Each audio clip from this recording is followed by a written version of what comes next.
Bonjour à toutes et à tous, je suis ravi de vous retrouver pour une nouvelle vidéo. Aujourd'hui, on va parler de PrestaShop. Et pour cela, j'ai avec moi Tanguy Jacquet, on va dire un des dinosaures de la communauté PrestaShop qui m'a rejoint. Bonjour Tanguy. Salut à tous et puis content d'être là. Merci de m'avoir invité. Ouais, très content de te recevoir aussi. Et puis, ça va faire du bien de parler un peu de PrestaShop. Et écoute, je te propose que tu te représentes en quelques minutes, même si je pense que pour le coup, dans la communauté PrestaShop, beaucoup de gens te connaissent. Après, moi, j'ai des auditeurs qui sont des e-commerçants et pas mal de gens qui sont aussi dans le domaine du SEO. Donc, je pense que c'est intéressant que tu nous représentes un petit peu qui tu es et ce que tu fais avec PrestaShop. Vaste sujet. Bizarrement, je suis pas si connu que ça. Tu vois, c'est assez Tu restes étonnant. discret. Non, non, ouais, je fais partie un peu de cette génération d'Internet où on est un peu en retrait. On se montre pas beaucoup, c'est pas le but. On est là pour faire avancer les choses et puis la notoriété, c'est pas le truc qu'on cherche. Donc non, il y a très peu de gens qui me connaissent. Quand je faisais les barcamps et quand j'allais au PrestaShop Day, personne ne me reconnaissait à part les potes de 10 ans qui sont sur PrestaShop. Donc, Après, je fais de l'inf... je fais un petit peu de teasing, mais Presta Toolbox et Mediacom 87, c'est des noms qui sont quand même connus dans le domaine de PrestaShop. Oui, mais après, c'est des marques. C'est pas moi. C'est autre chose. Je développe mes marques, pas tellement ma personnalité, mais bon, c'est comme ça. Sinon, pour revenir au sujet, je fais de l'informatique depuis toujours, de l'Internet depuis que ça existe, du e-commerce depuis 99, je crois, quand j'étais dans la bulle Internet et e-commerce sur Paris. Euh, donc, l'e-commerce, ouais, ça fait 22 ans maintenant. C'est gros. J'ai à peu près vu tout naître et tout mourir, surtout. Beaucoup de Mmh. choses mourir. Et j'ai vu la naissance de PrestaShop, puisque je dois être le 153e, 58e inscrit sur le forum PrestaShop. Donc, en janvier 2008, tout début du projet. On est sur la version 0.97 à l'époque, de mémoire. Waouh! On n'était pas beaucoup. Au même moment, Magento sortait aussi. Donc j'avais hésité entre les deux, Magento, PrestaShop, Magento, PrestaShop français, Magento américain. Ben, on va aller sur PrestaShop. Et surtout, déjà, même à l'époque, le back-office de PrestaShop était beaucoup plus agréable que le back-office de Magento. Je n'ai pas commencé tout de suite à développer des modules ou à faire des sites. J'ai eu mes premiers clients, tu vois, en 2009, le temps d'apprendre l'outil et de le prendre en main. Et, euh, et Donc là, après, je me suis 2009, lancé. rafraîchis-moi la mémoire, on était sur quoi comme version du coup à peu près à l'époque? Tu as en tête 2009, c'était quoi? Des 1, 1.1, 1.2, 1.1, 2.2, ouais, OK. ouais, de mémoire. Hein. Vraiment, là, je me Ouais, rappelle moi plus. j'ai Ou j'ai peut-être encore démarré, 0.97. Hein. ah oui, C'est peut-être encore d'accord. la 0.97. Hein. C'est même pas sûr qu'on OK. soit sur la ligne. Là, je t'avouerai que j'ai pas de chiffre en tête sur ce point-là parce que ça allait très très vite. Au tout début, ça a vraiment évolué très vite. Faut se rappeler quand même que PrestaShop, c'est un projet d'étude. Hein. C'est Bruno Lévesque qui l'a présenté à sa soutenance et ça s'est transformé en projet open source et commercial. Donc c'était assez intéressant. Et comme c'était français, c'était plus simple Alors tiens, de l'aborder. j'ai l'historique des versions là pour le coup, si Ouais, vas-y. tu donc 30 août 2017, c'était 0.85, 31 juillet 2008, le 1.0 et 19 décembre 2008, 1.1. Donc et en 2002, on démarre en 2009 pardon, on démarre sur la 1.2. 1.2, donc j'étais pas trop mauvais, hein, tu vois. Ouais. C'est ça. Moi, Et j'ai dû démarrer pareil sur 1.2, 1.3, je pense que j'ai monté mes premières boutiques en 1.2 et j'ai vraiment commencé à bosser dessus sur de la 1.3. OK. tu as dû travailler sur la 1.2.5 comme tout le monde, Ouais, et peut-être, j'ai puis plus sur le la détail, mais 1.3.7 après. ouais, c'est ça, ouais, ouais, tout C'est à fait. voilà. Et on est sur des versions. Il y a des versions Avec noires des de PrestaShop et il y a des versions très utilisées de PrestaShop. Hein. Donc aussi, on pourra en parler si tu veux. Mais il y a les bêtes noires de toutes les branches, toutes les nouvelles branches, elles ont leur petite bête noire. Et donc, je me suis mis, moi, en freelance en 2008, en même temps que je me suis mis sur PrestaShop. Donc, ça s'est lié. Et donc, je fais du PrestaShop depuis 2008 et c'est 90% de mon activité maintenant, OK. Et depuis un donc petit toi, moment hein, tu déjà. as donc tu as une spécificité côté PrestaShop, c'est que tu développes et tu vends, tes modules, donc via, Mediacom 87 et via ton site Presta Toolbox. C'est exactement ça. En fin de compte, j'ai créé PrestaToolbox en 2010 par l'impulsion des autres membres de la communauté, parce que Addons existait déjà, mais Addons marchait pas bien. Donc on a voulu monter un projet à côté communautaire. Personne ne le prenait en main, donc je l'ai pris en main.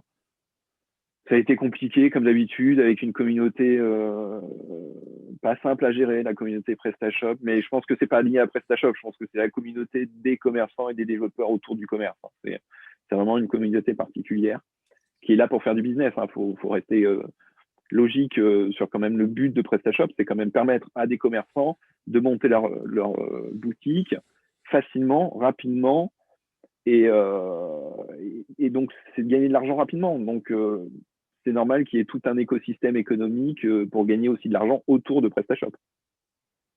Mais en même temps, tu vois, je vends sur Addons, qui permet de soutenir aussi le projet, parce que 30% est reversé à On en parlera un Addons petit sur chaque vente. peu, on expliquera un petit peu tout ce Ouais. modèle-là par la suite, mais ok, l'idée c'était bien de voir un petit peu ce que tu faisais déjà toi aujourd'hui, et puis après on va rentrer un petit peu dans ce modèle open source de PrestaShop, et je pense que tu peux bien nous l'expliquer avec cette vision que tu as de l'historique. Ok.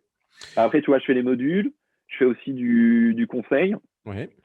je fais de la maintenance de boutique PrestaShop. Ok. J'ai des clients, je fais aussi de la maintenance WordPress pour certains clients qui D'accord. ont les deux. Mhm. C'est souvent des clients qui ont les deux, Oui. PrestaShop et WordPress. Et donc, je fais la maintenance, je fais le suivi mensuel, les mises à jour de modules, des choses comme ça. Après, on travaille sur les mises à jour de PrestaShop en tant que tel à part. C'est Mhm. quand même beaucoup plus compliqué, c'est aussi une problématique de PrestaShop, mais qui est un faux Et problème en fin de tu compte. fais aussi de la création de boutiques de A à Z, ou tu fais surtout cette partie Ouais. maintenance, ouais, tu fais aussi la création, J'en fais un l'accompagnement, le peu, j'en fais conseil. très peu.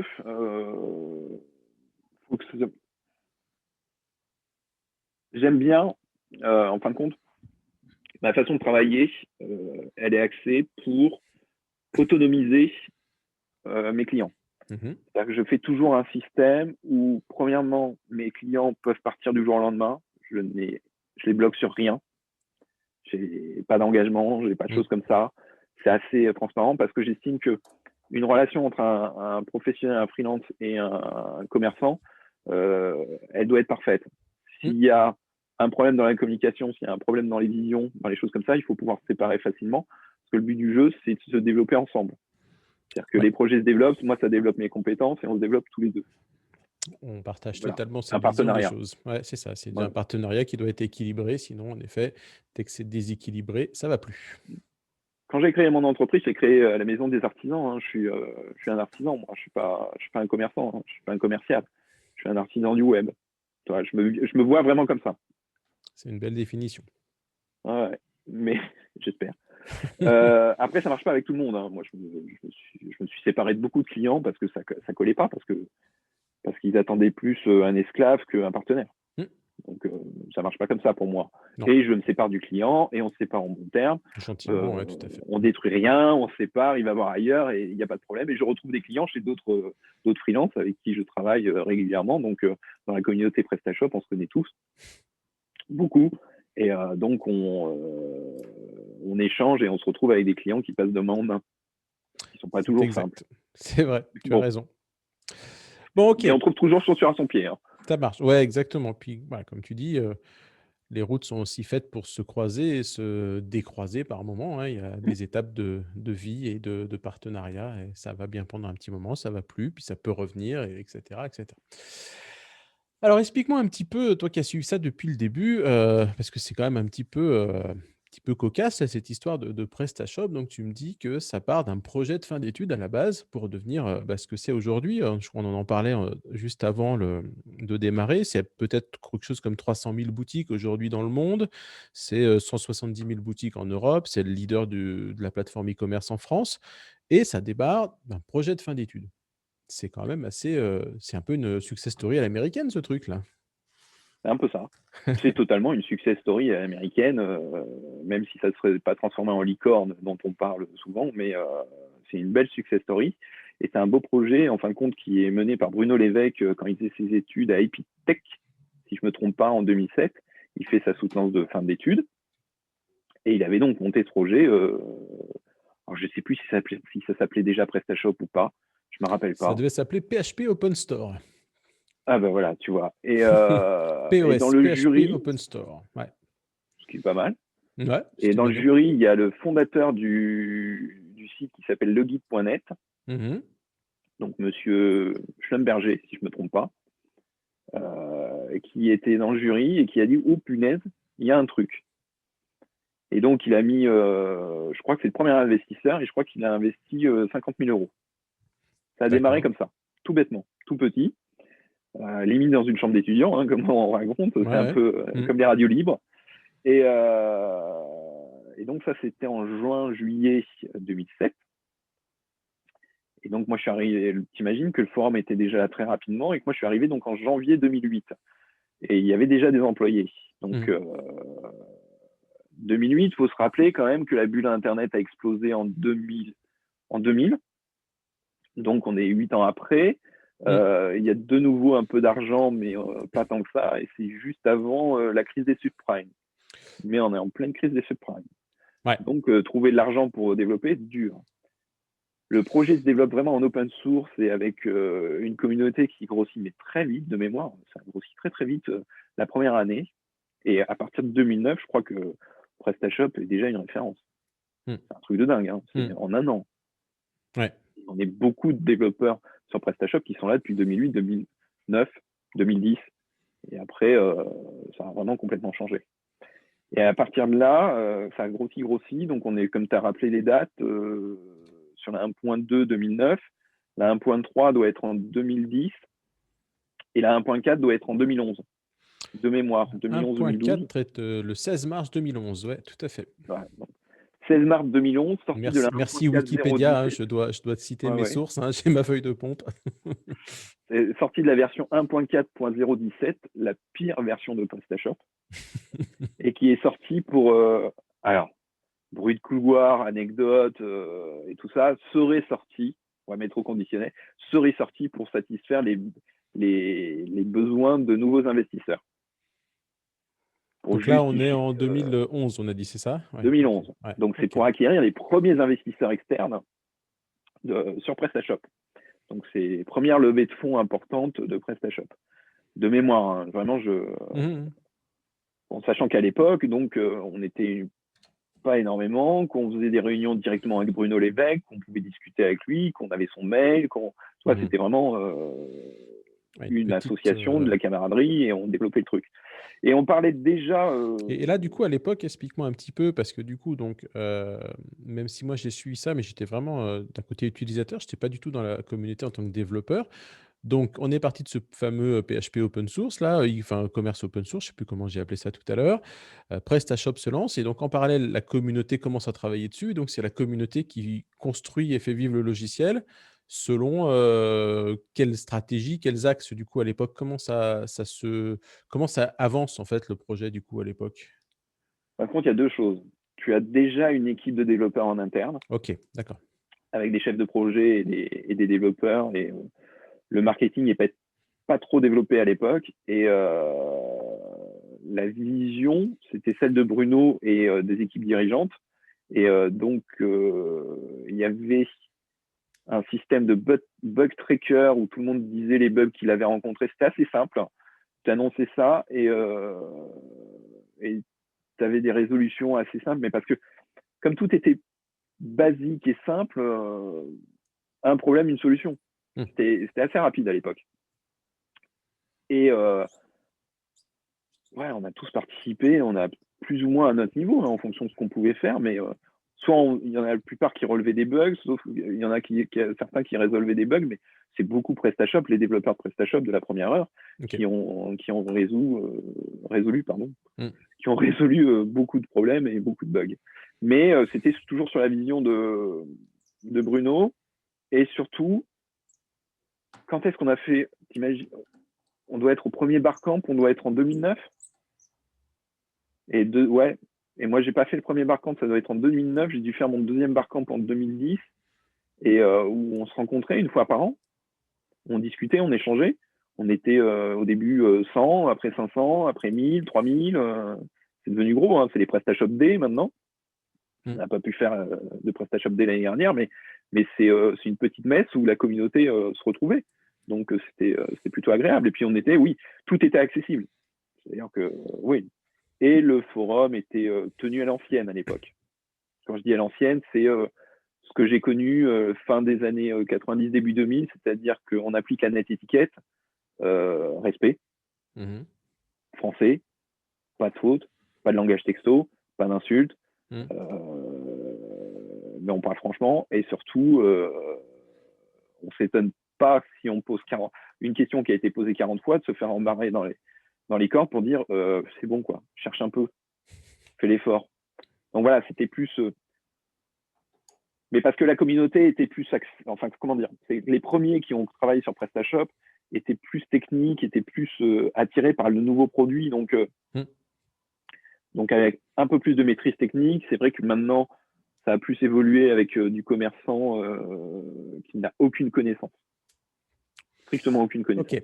Alors on reviendra un petit peu au forum, à la communauté Ouais, c'est pour ça. après. Juste si on reprend un petit peu cet historique, on a dû rester là à la 1.4 grosso modo. Ouais, Donc après, qu'est-ce qui se passe, là-dedans? Alors il y a eu une période où on a eu aussi, mais ça devait être avant du coup, comment est-ce qu'il s'appelait? Christophe Kremer qui était passé par Christophe là. Kremer, fondateur de meilleurtaux.com, C'est ça? Mmh. tout à fait. Je l'ai rencontré à un barcamp, tu vois. D'accord. On, les deux vieux du Moped Show, c'était nous en train de se rappeler le bon vieux temps de la bulle Internet avec les soirées. Mais bon, ça c'est une autre anecdote. C'est aussi ce que j'aime tu vois, dans cet Internet-là, c'est qu'on n'a pas tous le même âge, on n'a pas tous les mêmes revenus, mais on a tous un seul but quand on est entrepreneur dans ce milieu-là, c'est de développer des choses et faire avancer le schmilblick. Donc c'est plutôt, c'est des gens intéressants que j'ai bien aimé rencontrer. C'est Christophe Kremer, je le connaissais pas avant, tu vois, je le connaissais pas de l'époque. Donc je suis content de l'avoir rencontré à ce moment-là. Il n'est pas resté longtemps. Ouais, 2 ans, je crois, de mémoire. Ah ouais, quand même. Ouais, je crois, Même pas, je crois. peut-être pas, hein, J'en sais rien. Je me peut-être je souviens dis des pas. bêtises, hein, ouais. Je me souviens pas. Je pense qu'à l'époque, on est sur la création de la 1.5. Je On pense est qu'à entre l'époque, 2010-2012 a priori, donc oui, on est, pile 1.4, poil à cette 1.5, période-là, ouais, tout à fait, ouais. on est sur la pression des investisseurs. Là.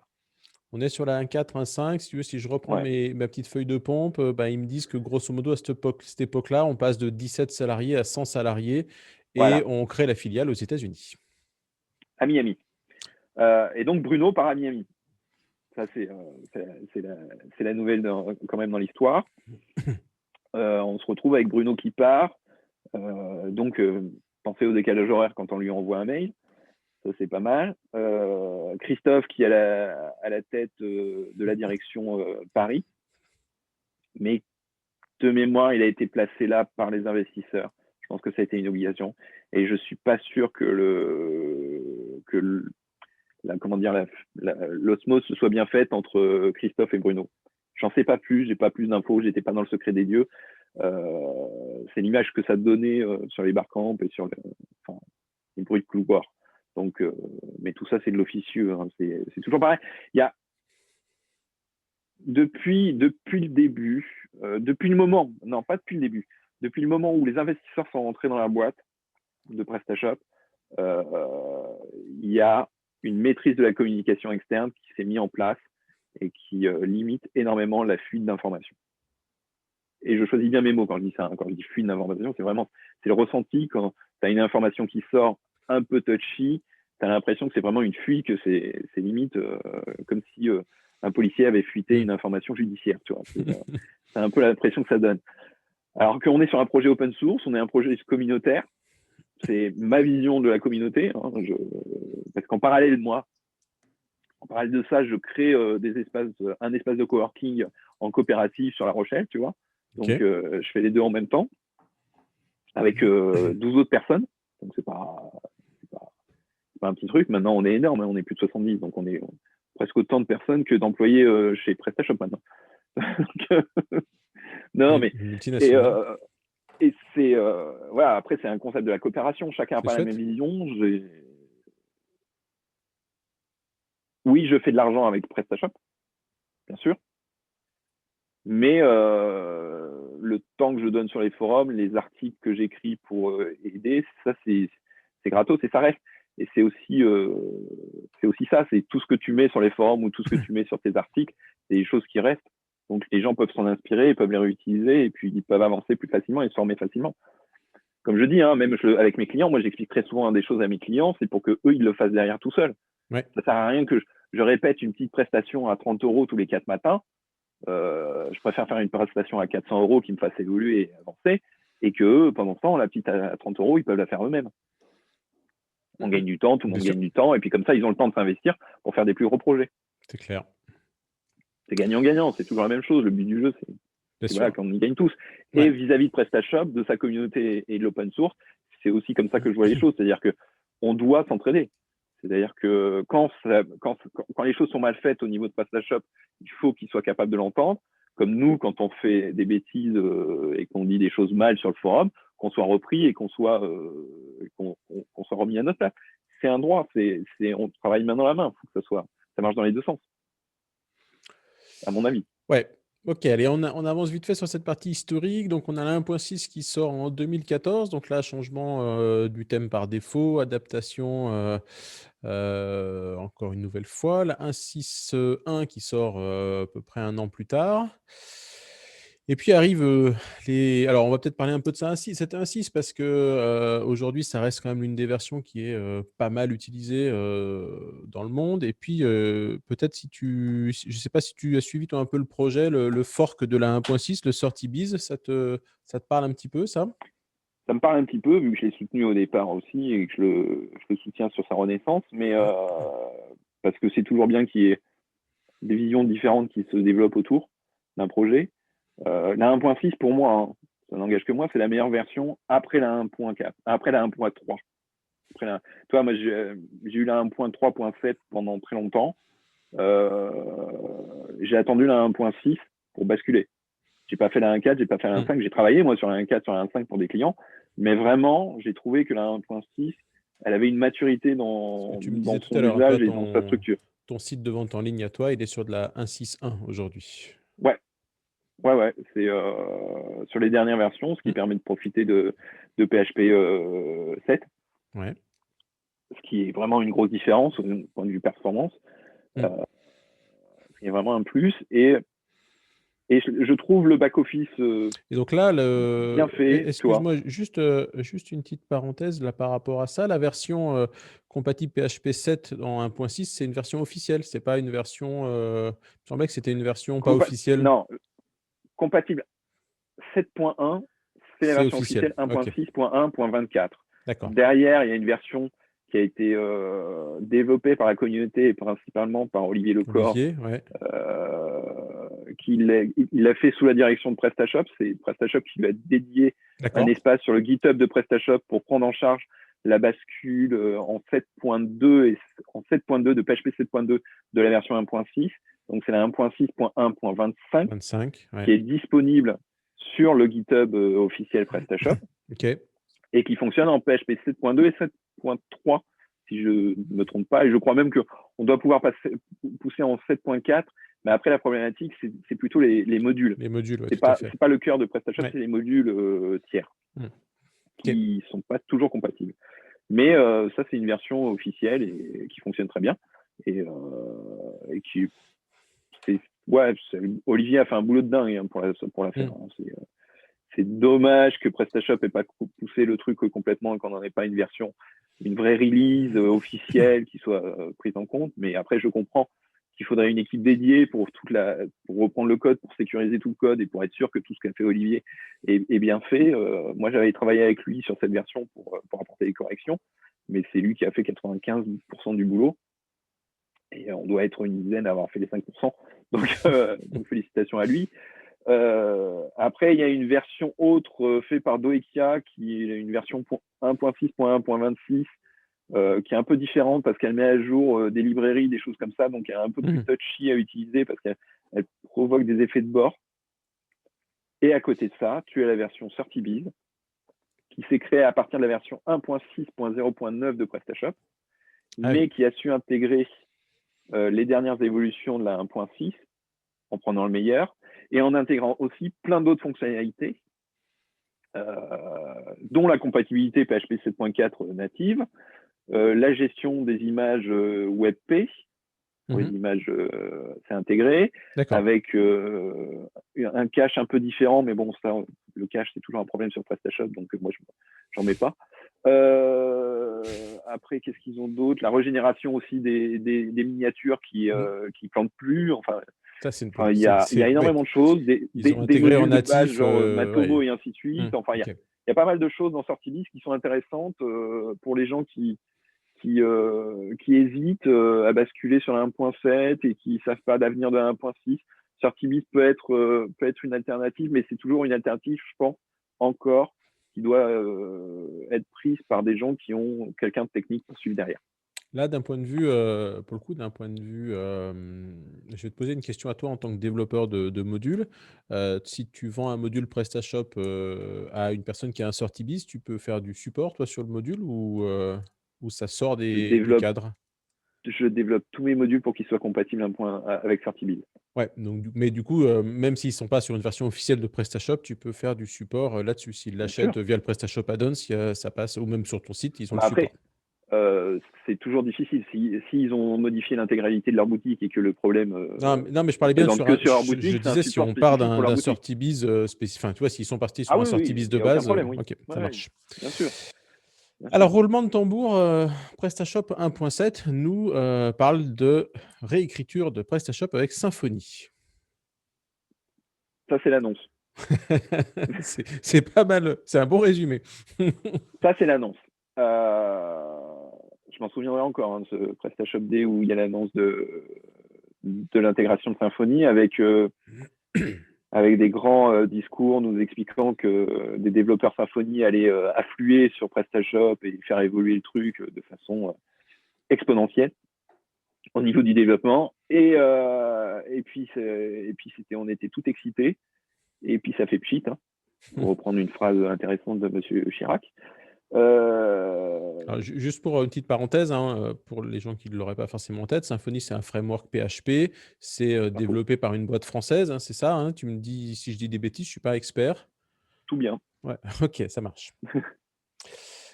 L'arrivée de Symfony, c'est quelque chose que j'avais proposé à Bruno avec la sortie de la 1.4, juste avant la sortie de la 1.5. J'en avais parlé à l'époque, Symfony débutait. Je lui avais dit, Bruno, ça serait bien que vous mariez les deux. Faites un PrestaShop en Symfony et vous faites la French Touch. La French Tech n'existait pas à l'époque. Faites la French Touch et puis communiquez ensemble et main dans la main. Je ne sais pas si Bruno m'a écouté ou pas. Je ne sais pas s'il a tenté quelque chose vis-à-vis de Symfony. Ayant vu évoluer Symfony à côté, je me suis rendu compte, moi, de l'extérieur, que j'ai l'impression que Symfony, c'est pas le truc le plus ouvert de la Terre et que c'est pas le truc le plus à même de faire des partenariats pour se développer en partenaire. J'ai pas l'impression que ce soit le truc. Donc je sais pas si ça a foiré ou pas. Je sais pas s'il a été tenté ou pas. En tout cas, on nous l'annonce et donc je me dis, ouais, super. Sachant que j'y connais rien en Symfony, perso. Hein. C'est pas, moi, je développe des modules, je développe des trucs, mais j'ai jamais mis l'étiquette développeur. Enfin, je peux pas me mettre l'étiquette développeur. À l'époque où moi j'ai commencé, le développement web, ça n'existait pas. Donc C'est un modèle, MVC, un modèle View Controller, mais voilà. après j'avoue que j'en sais pas beaucoup Non, plus mais non voilà. plus. C'est un framework, c'est un choix de développement. Ils ont fait un choix de l'intégrer petit à petit. Mmh. Pour moi, ça n'engage que moi. Je pense que c'est une bonne idée, mais ça n'engage que moi. Et c'est pas moi qui prend les décisions de PrestaShop.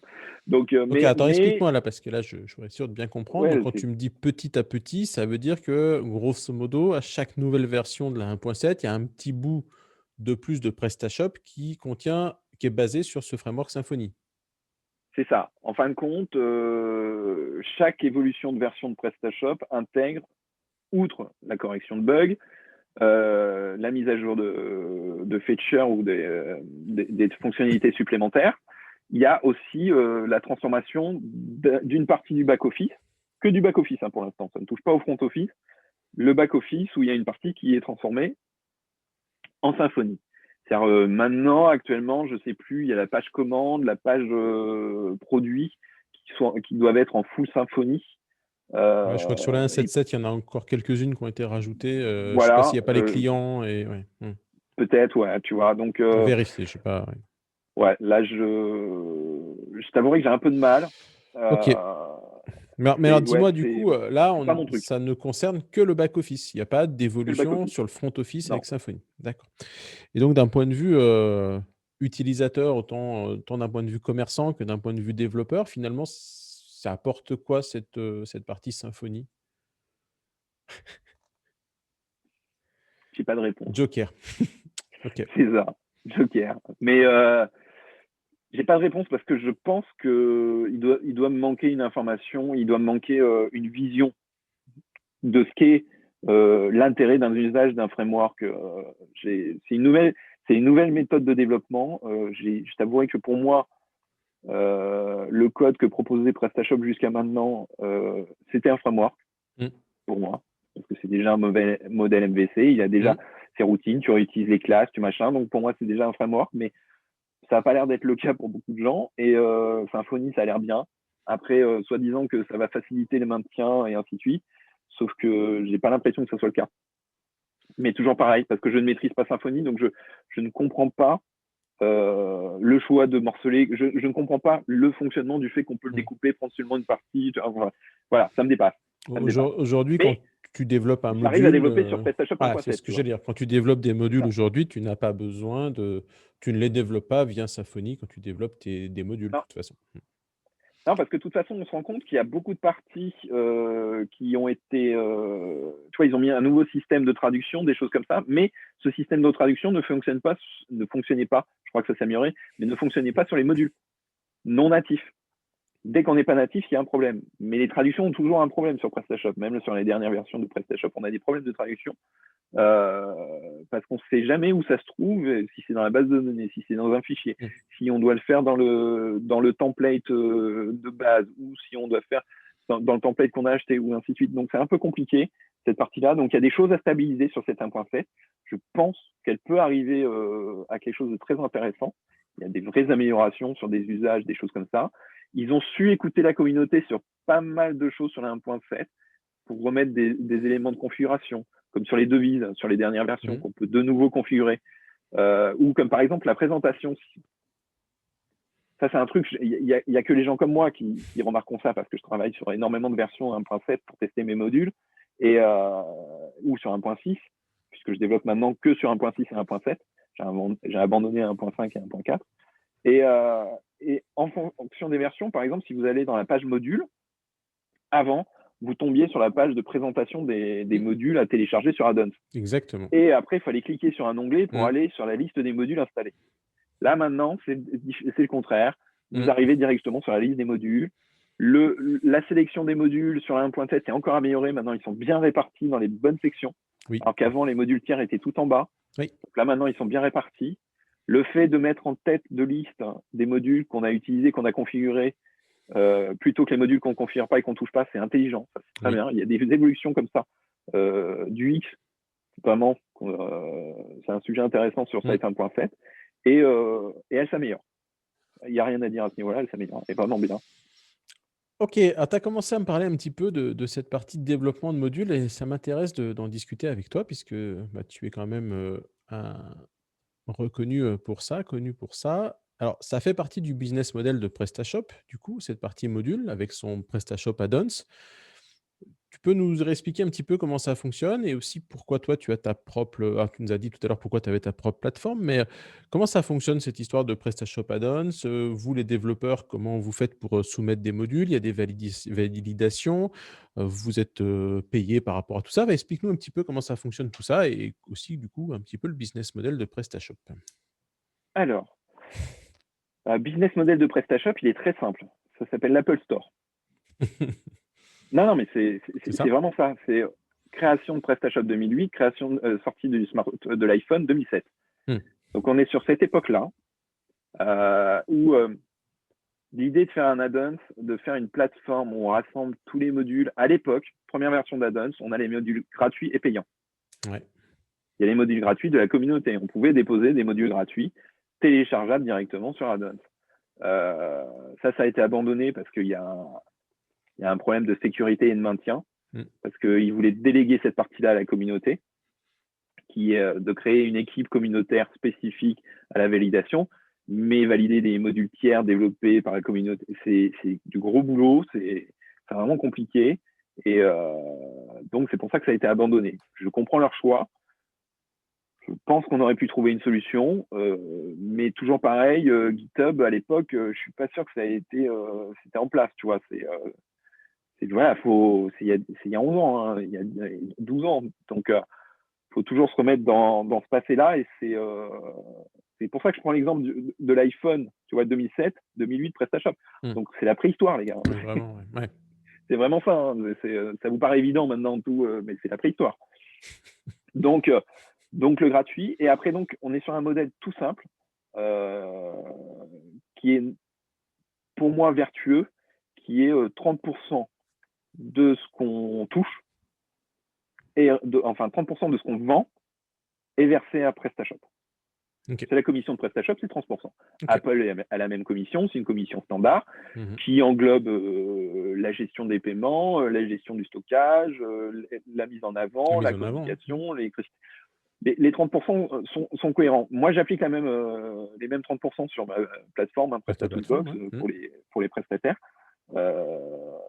C'est un tarif qui est raisonnable parce que chaque fois qu'on fait un paiement, on a des frais, hein, je rappelle. Et puis, donc, il y a plein de frais. Et puis, il faut répondre aux clients. J'ai une petite question parenthèse. Là, du coup, je n'ai pas forcément vérifié avant. Entre ta plateforme PrestaToolbox et PrestaShop Add-ons, tu es aligné au niveau des tarifs ou tu peux faire des choses différentes? Alors, personnellement, je suis aligné. Parce que comment dire?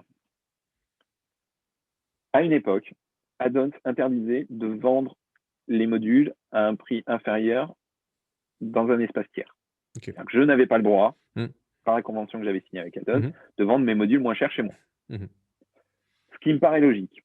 D'un autre côté, quand tu achètes un de mes modules chez moi, tu profites d'un an de support, alors que tu as que 3 mois sur Add-ons. Okay.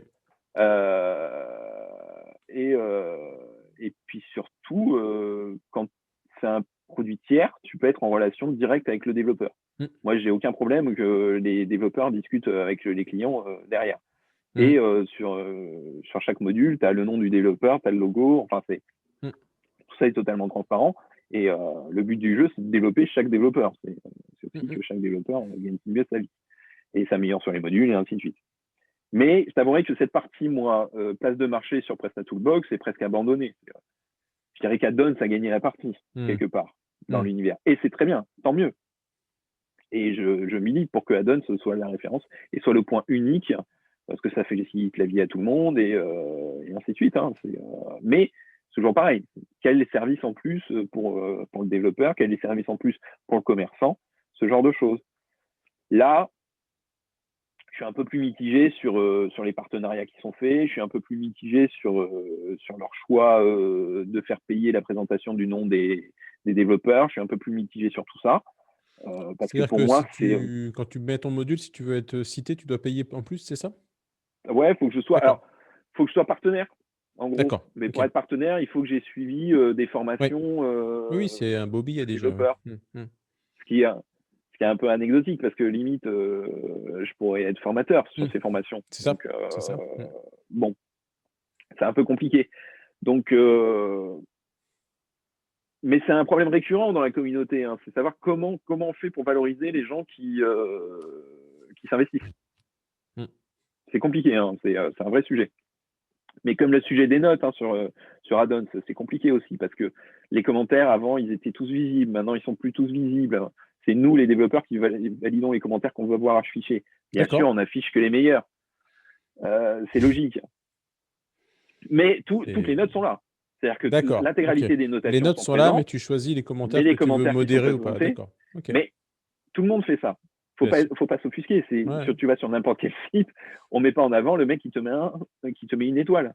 On met toujours en avant le mec qui est content. Après, malgré tout, si tu veux afficher des avis normalisés selon la norme NF, tu n'as quand même pas le droit de faire ça.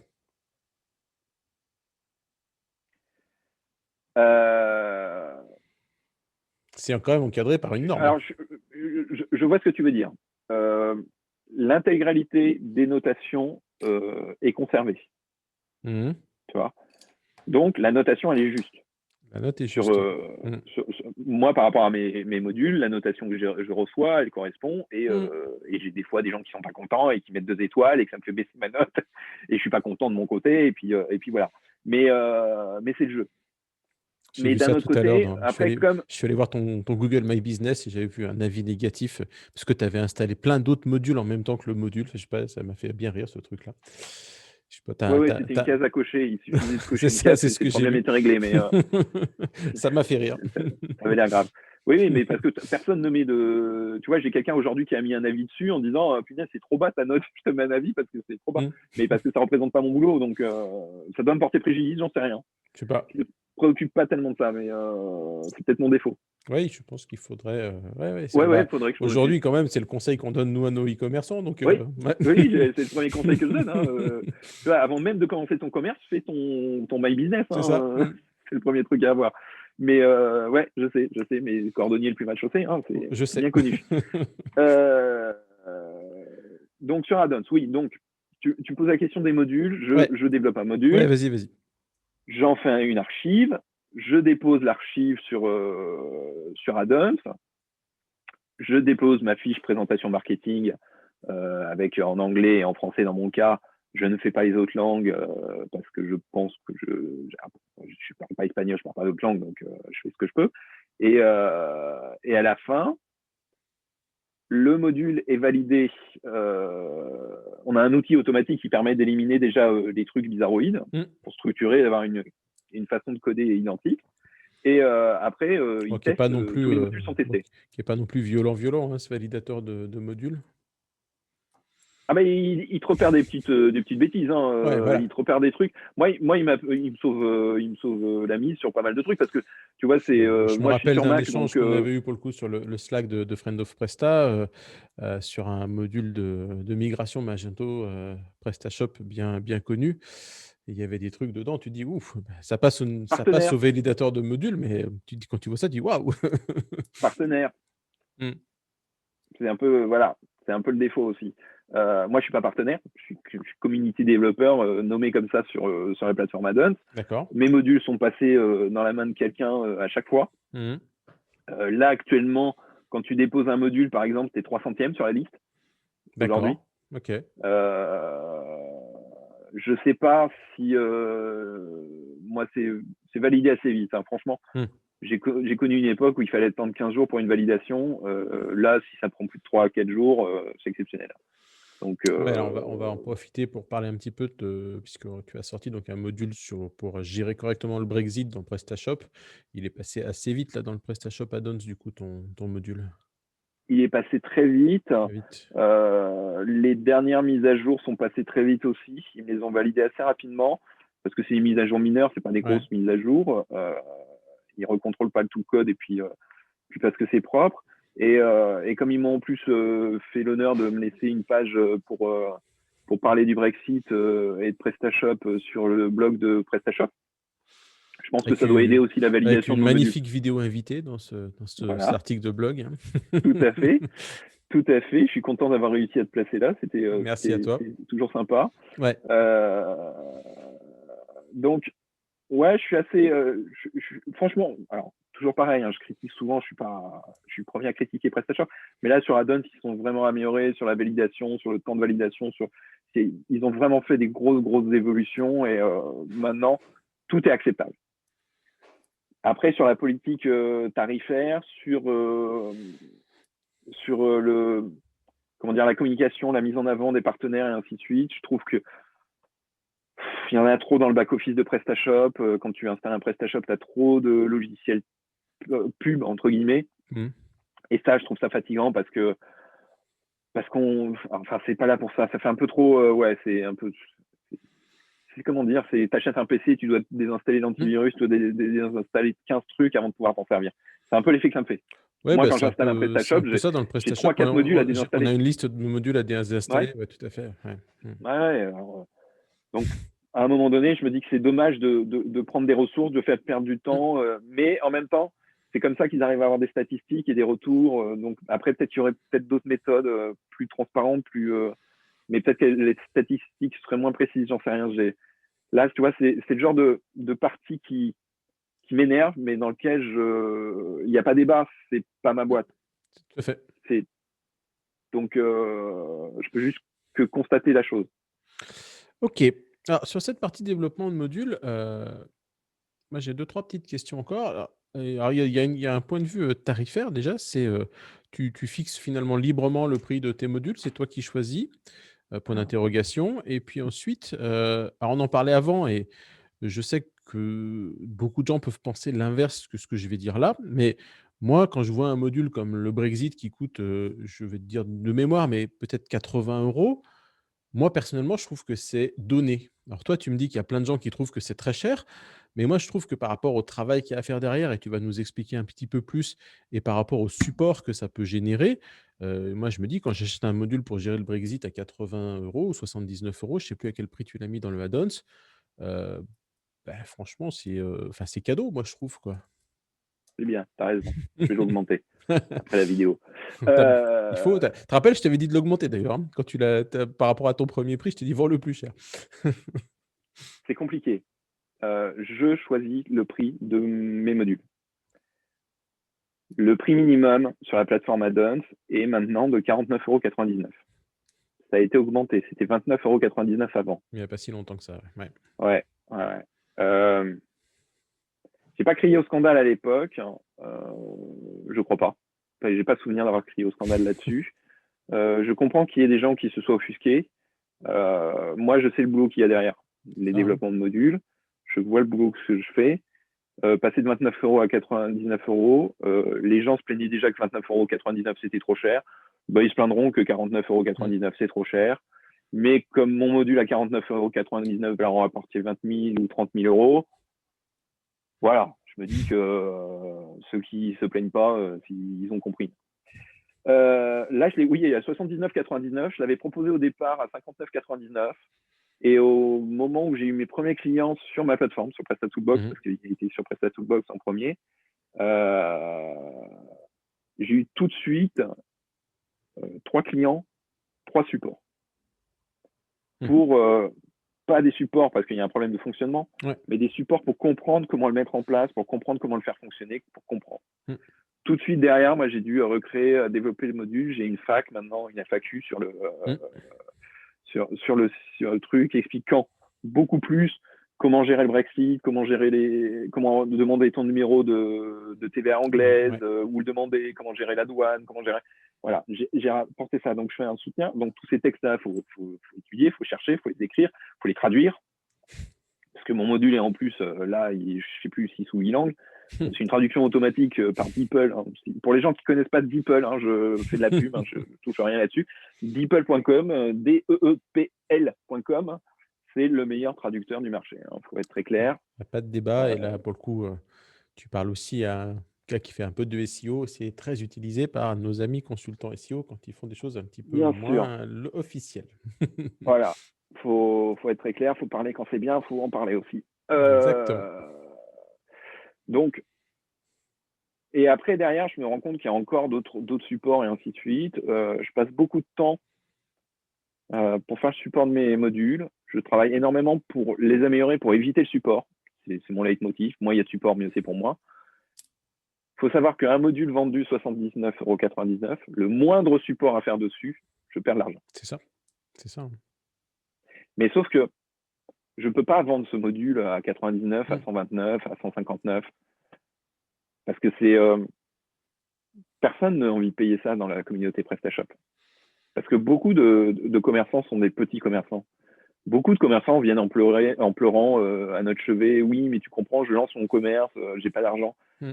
Et ça, c'est difficile de leur faire comprendre que quand ils vont voir leur assureur, il fait pas un tarif spécial parce qu'ils sont jeunes commerçants. Non. Le banquier fait pas un tarif spécial parce qu'il est jeune commerçant.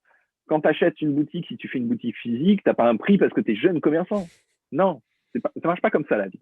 Internet a apporté ce défaut, je pense, de faire croire aux gens que tout est gratuit. C'est pas vrai. Là, on parle de business, on parle de commerce, on parle de gagner de l'argent. Donc, souvent sur le forum, il y a les gens, ils comprennent pas pourquoi c'est payant, mais en même temps, eux, ils vendent des choses sur leur site. Et ils Mmh. font pas gratuitement. C'est pas Mmh. gratuitement qu'ils vont prendre du AliExpress pour le revendre 10 fois le prix en France.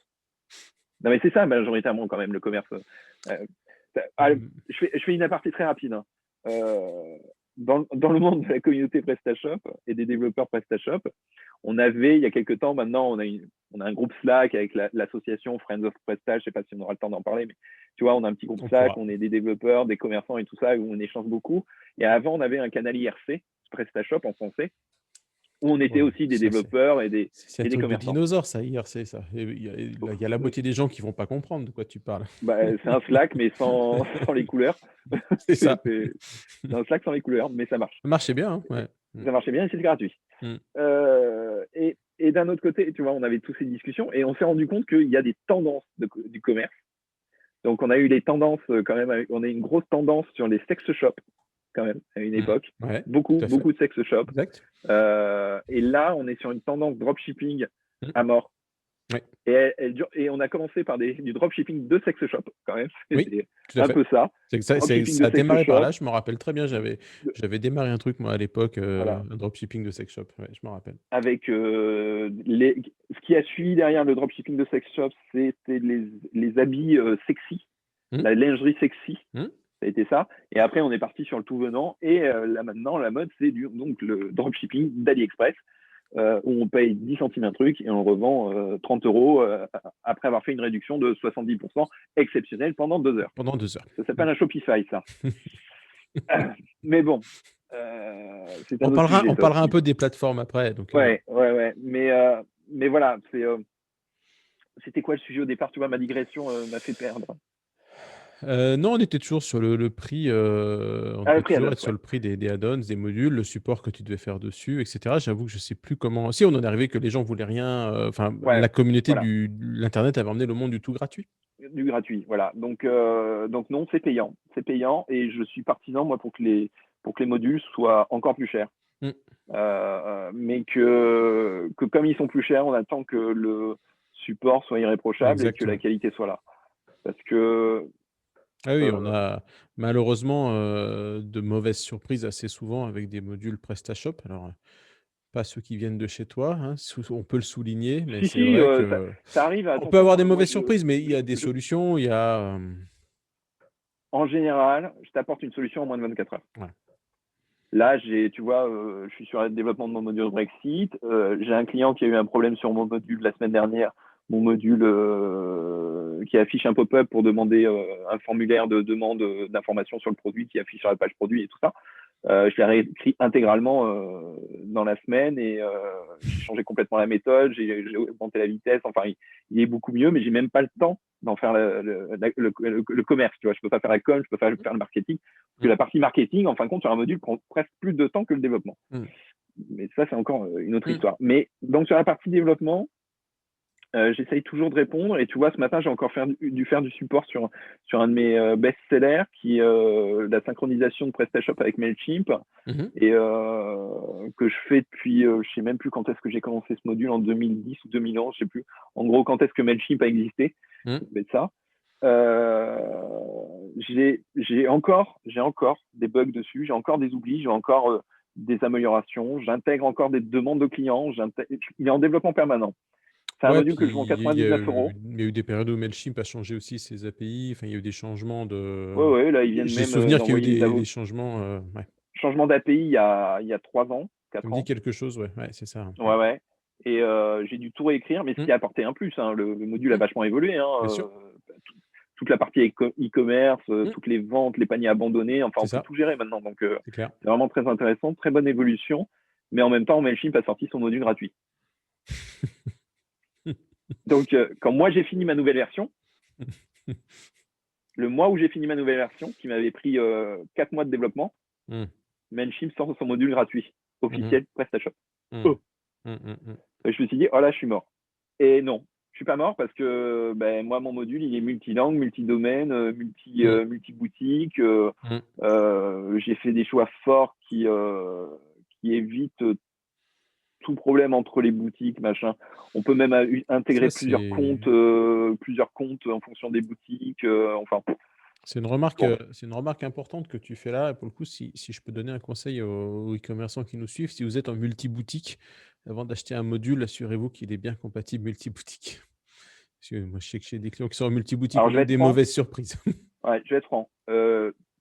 Quand vous faites une commande d'un module sur Addons, faites valider vos inquiétudes par le support avant. Avant. C'est-à-dire que quand vous contactez C'est le ça. développeur directement sur la fiche produit, C'est ça. vous lui posez une question qui est votre point clé, ce module doit faire ça. S'il ne fait pas ça, Exactement. j'en veux pas. C'est Vous ça. posez la question, si le commerçant, enfin si le développeur vous répond oui, il le fait, que vous installez le module et qu'il ne le fait pas, vous êtes en droit de demander le remboursement et Bien ça ne me sûr. choque pas. Ouais. Ça m'est déjà arrivé de mal conseiller et j'ai toujours remboursé. Oui, c'est C'est normal. D'un autre côté, si tu télécharges le module et qu'il ne fait pas ce que tu veux, ben ça, mon gars, c'est ton problème. c'est ça. Je vais expliquer pourquoi, parce que j'ai cette position, c'est qu'on s'embête à faire des démonstrations de back-office, de front-office, Mmh. des docs, des captures d'écran. Il y a même la plupart, là, je suis en train de voir, pour faire des vidéos de l'intégralité de mes modules, ce qui va prendre du temps, et ainsi de suite. Tout ça pour des modules qu'on vend 40 49,99 €, €. les gars. Ouais, c'est ça. C'est ça. Et, et sachant qu'à chaque fois qu'on change une version, il faut refaire les captures d'écran, il faut refaire les machins, et ainsi de suite. Donc tout ça, ça a un coût. Ça a un coût. Je vends bien mes modules, j'en vis. Je suis pas riche, loin de là, pour être très clair. Mais je fais le métier dont j'ai toujours rêvé. Donc, Bah, c'est bien des moi, clés de tout va bien. Hein. Ferrari que je vois derrière. C'est pas des clés de Ferrari là que je vois derrière, non, non? Non? non, Ah non, c'est une non, souris en fait. mais je dois changer ma voiture au mois de mai. Faut Je pense que je vais me faire plaisir. va falloir vendre beaucoup de modules Brexit et puis ça va bien se Ah, passer. c'est ça.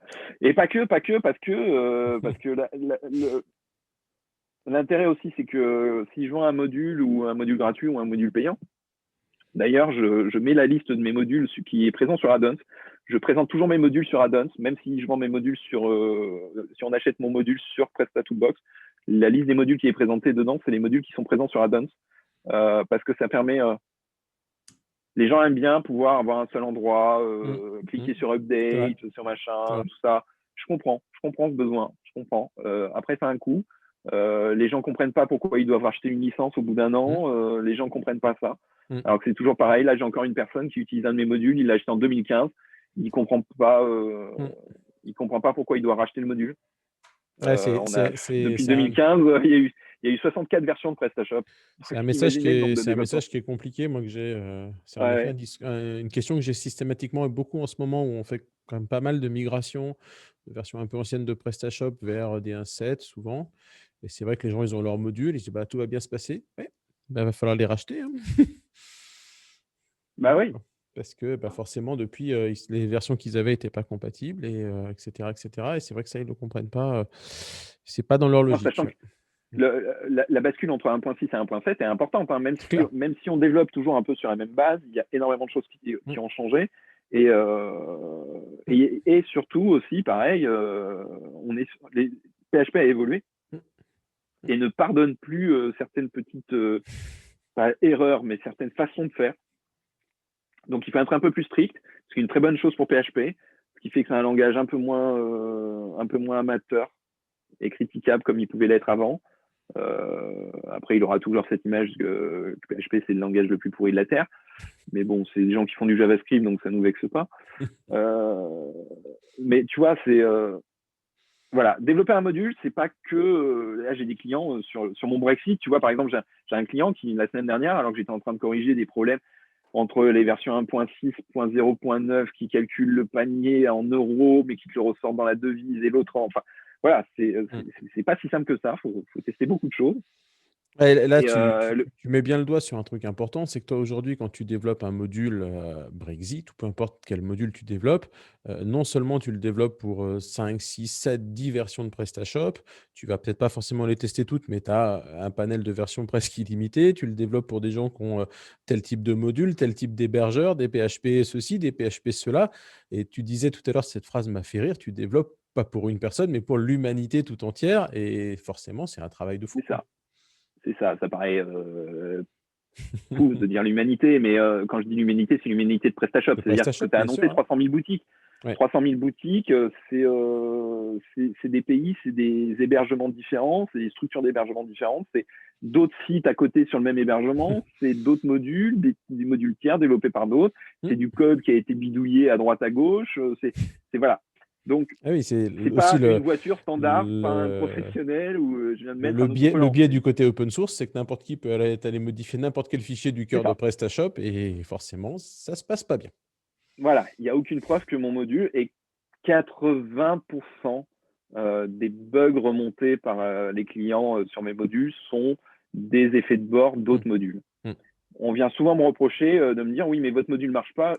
Ma boutique marchait avant, je l'installe, ça ne marche plus. Mmh. Je leur explique oui, mais c'est pas mon module. Si vous désinstallez le module de l'autre, ça marche Mmh. plus, non, ça marchera de nouveau. C'est Mmh. pas mon module qui provoque l'erreur. Oui, C'est le c'est cumul la des deux cumul des 2, qui ouais. provoque l'erreur parce qu'ils rentrent en conflit. Pourquoi? Parce qu'il y en a un qui, Bah, c'est le dernier qui va installé qui a tort, quoi, en gros, ouais, tout simplement, quoi. qui va trop loin. C'est-à-dire que il y a des bonnes pratiques. Je vais parler un peu technique, mais par exemple, on peut prendre un fonctionnement de base du cœur de PrestaShop et le surcharger. Mmh. On appelle un override. Right, ouais. C'est un fichier, on prend le fichier, on peut reprendre ce fichier à l'identique, dedans, le poser en tant que surcharge, et ça marchera. Tout à fait. Je peux aller changer une ligne de code dans ce fichier-là qui est complet, je change juste une ligne, ça marchera toujours. Mmh. Sauf que j'ai intégré l'intégralité Mmh. de ce qui fonctionnait déjà. Ça ne sert à rien puisque je ne touche pas au reste. Mmh. Donc, la bonne pratique, c'est je n'intègre que la partie qui m'intéresse Mmh. et je ne modifie que la partie qui m'intéresse. Mmh. Soit en modifiant avant ou après et en réappelant le fichier d'origine. Exact. Ça, c'est la bonne pratique. 80% des Mmh. overrides qui existent sur le marché ne sont pas comme ça. Tout à fait. Et rien que mon module Brexit, j'ai déjà réécrit à chaque version mes overrides. Mmh. Je les modifie et je les rebascule et je trouve la meilleure solution et je les optimise pour qu'il y ait le moins de trucs. Et surtout Ouais, que ce soit pour que le plus quelqu'un qui arrive derrière comprenne très facilement, le gars a modifié telle ligne, il a fait telle chose et il appelle. Donc moi, je dois mettre mon code à tel endroit pour pouvoir surcharger aussi, puisque c'est difficile, on ne peut pas surcharger automatiquement la même chose. C'est un peu difficile Bien à sûr. faire comprendre ça aussi.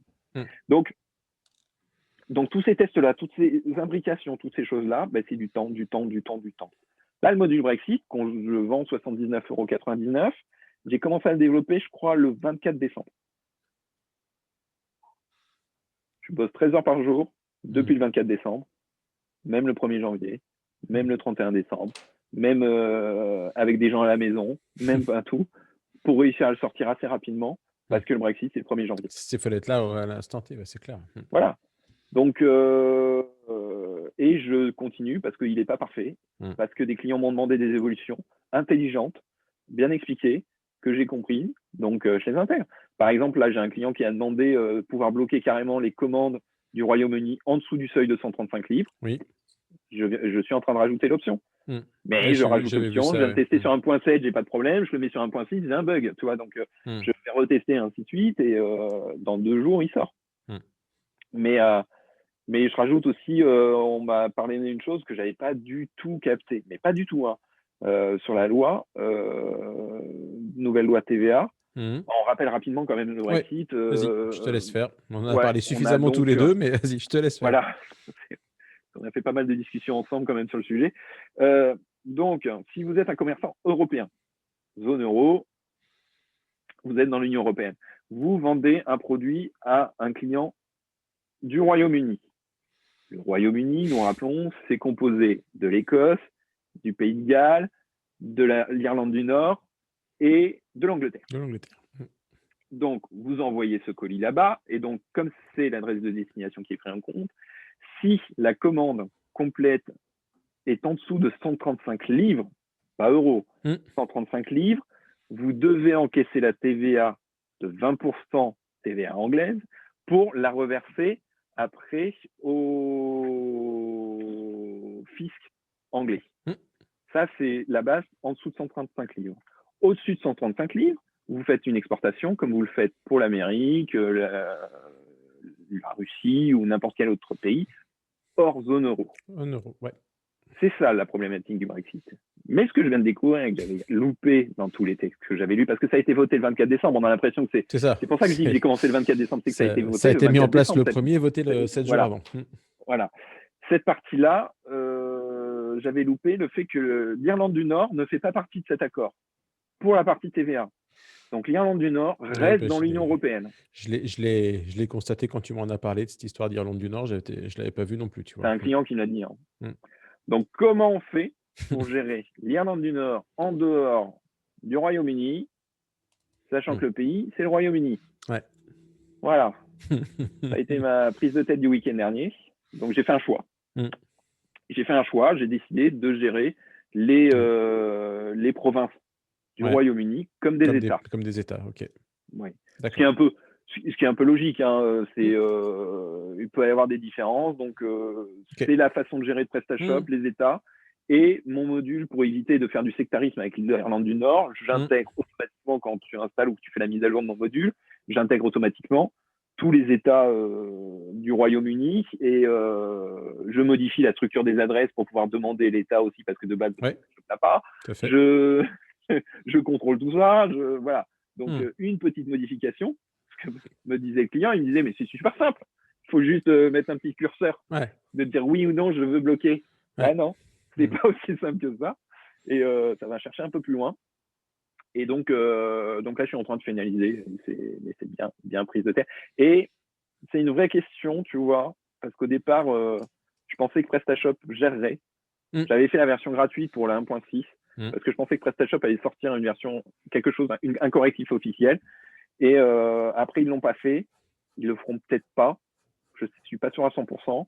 Après, ça aurait été étonnant de me demander de faire un article et de Après, mettre en avant mon module si c'est pour faire autre chose. quand tu regardes, Mais tu vois, les gestions des droits de rétractation, les lois Hamon, et cetera, ça reste voilà, sur des modules, donc ils l'ont pas c'est pas intégré, en natif, hein, donc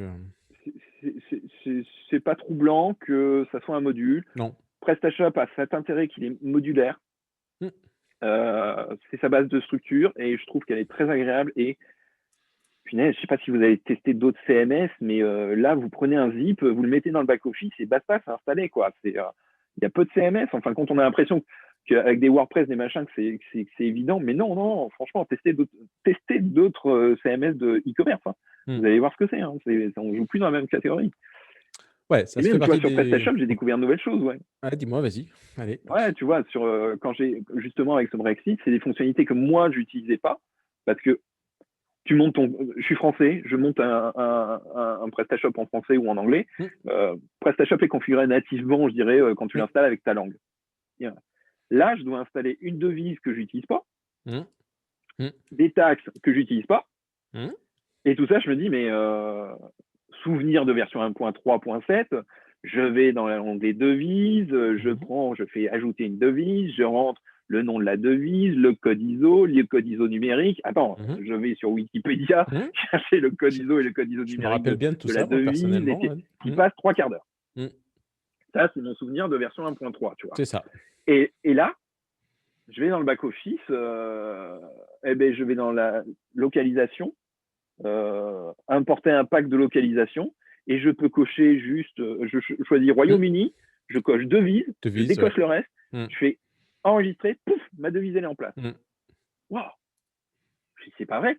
Je fais taxe, pof, je charge automatiquement, je me retrouve avec les bonnes taxes qui correspondent aux taxes anglaises. Ça veut dire que je peux associer la bonne taxe anglaise, la bonne valeur de taxe anglaise sur ma règle de taxe Mmh.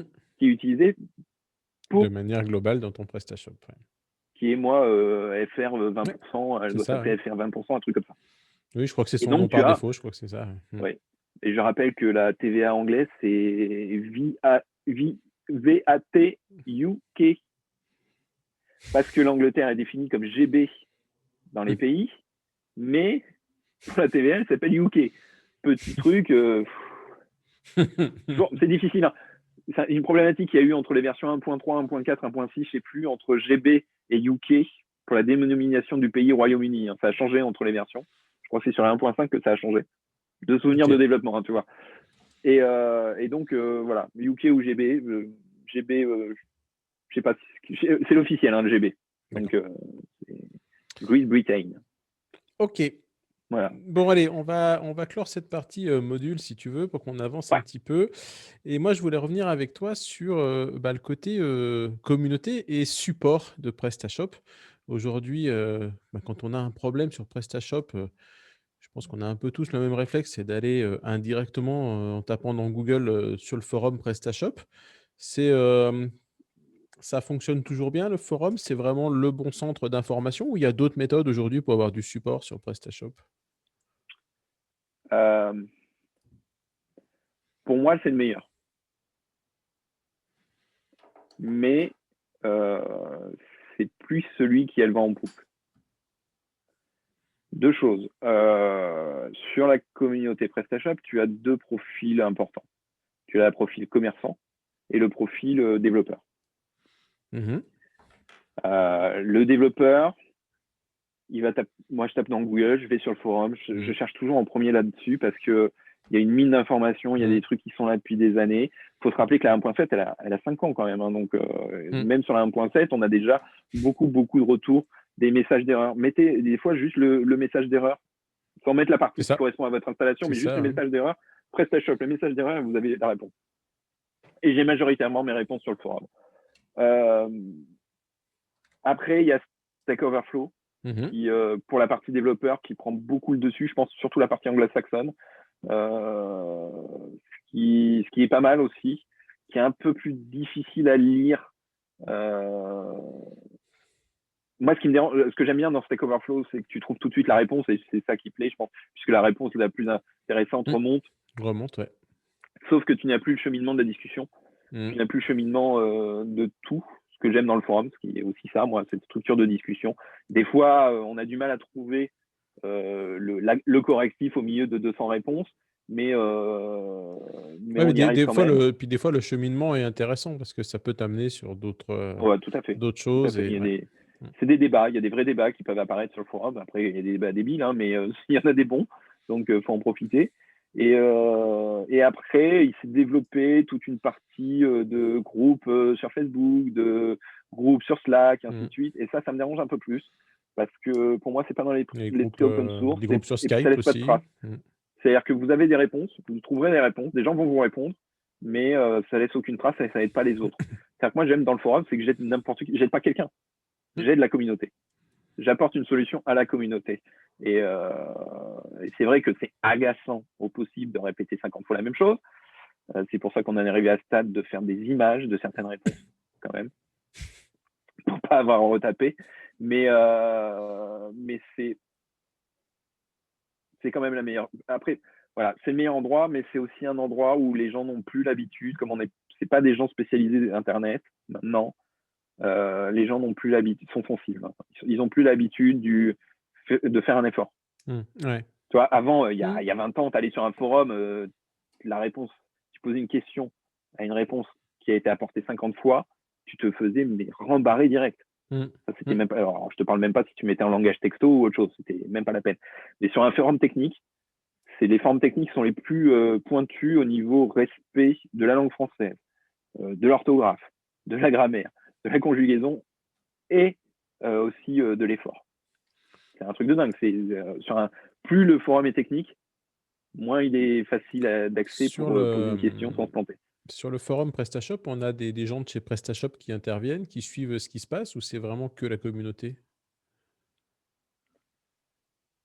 Je pense que PrestaShop continue à avoir un regard.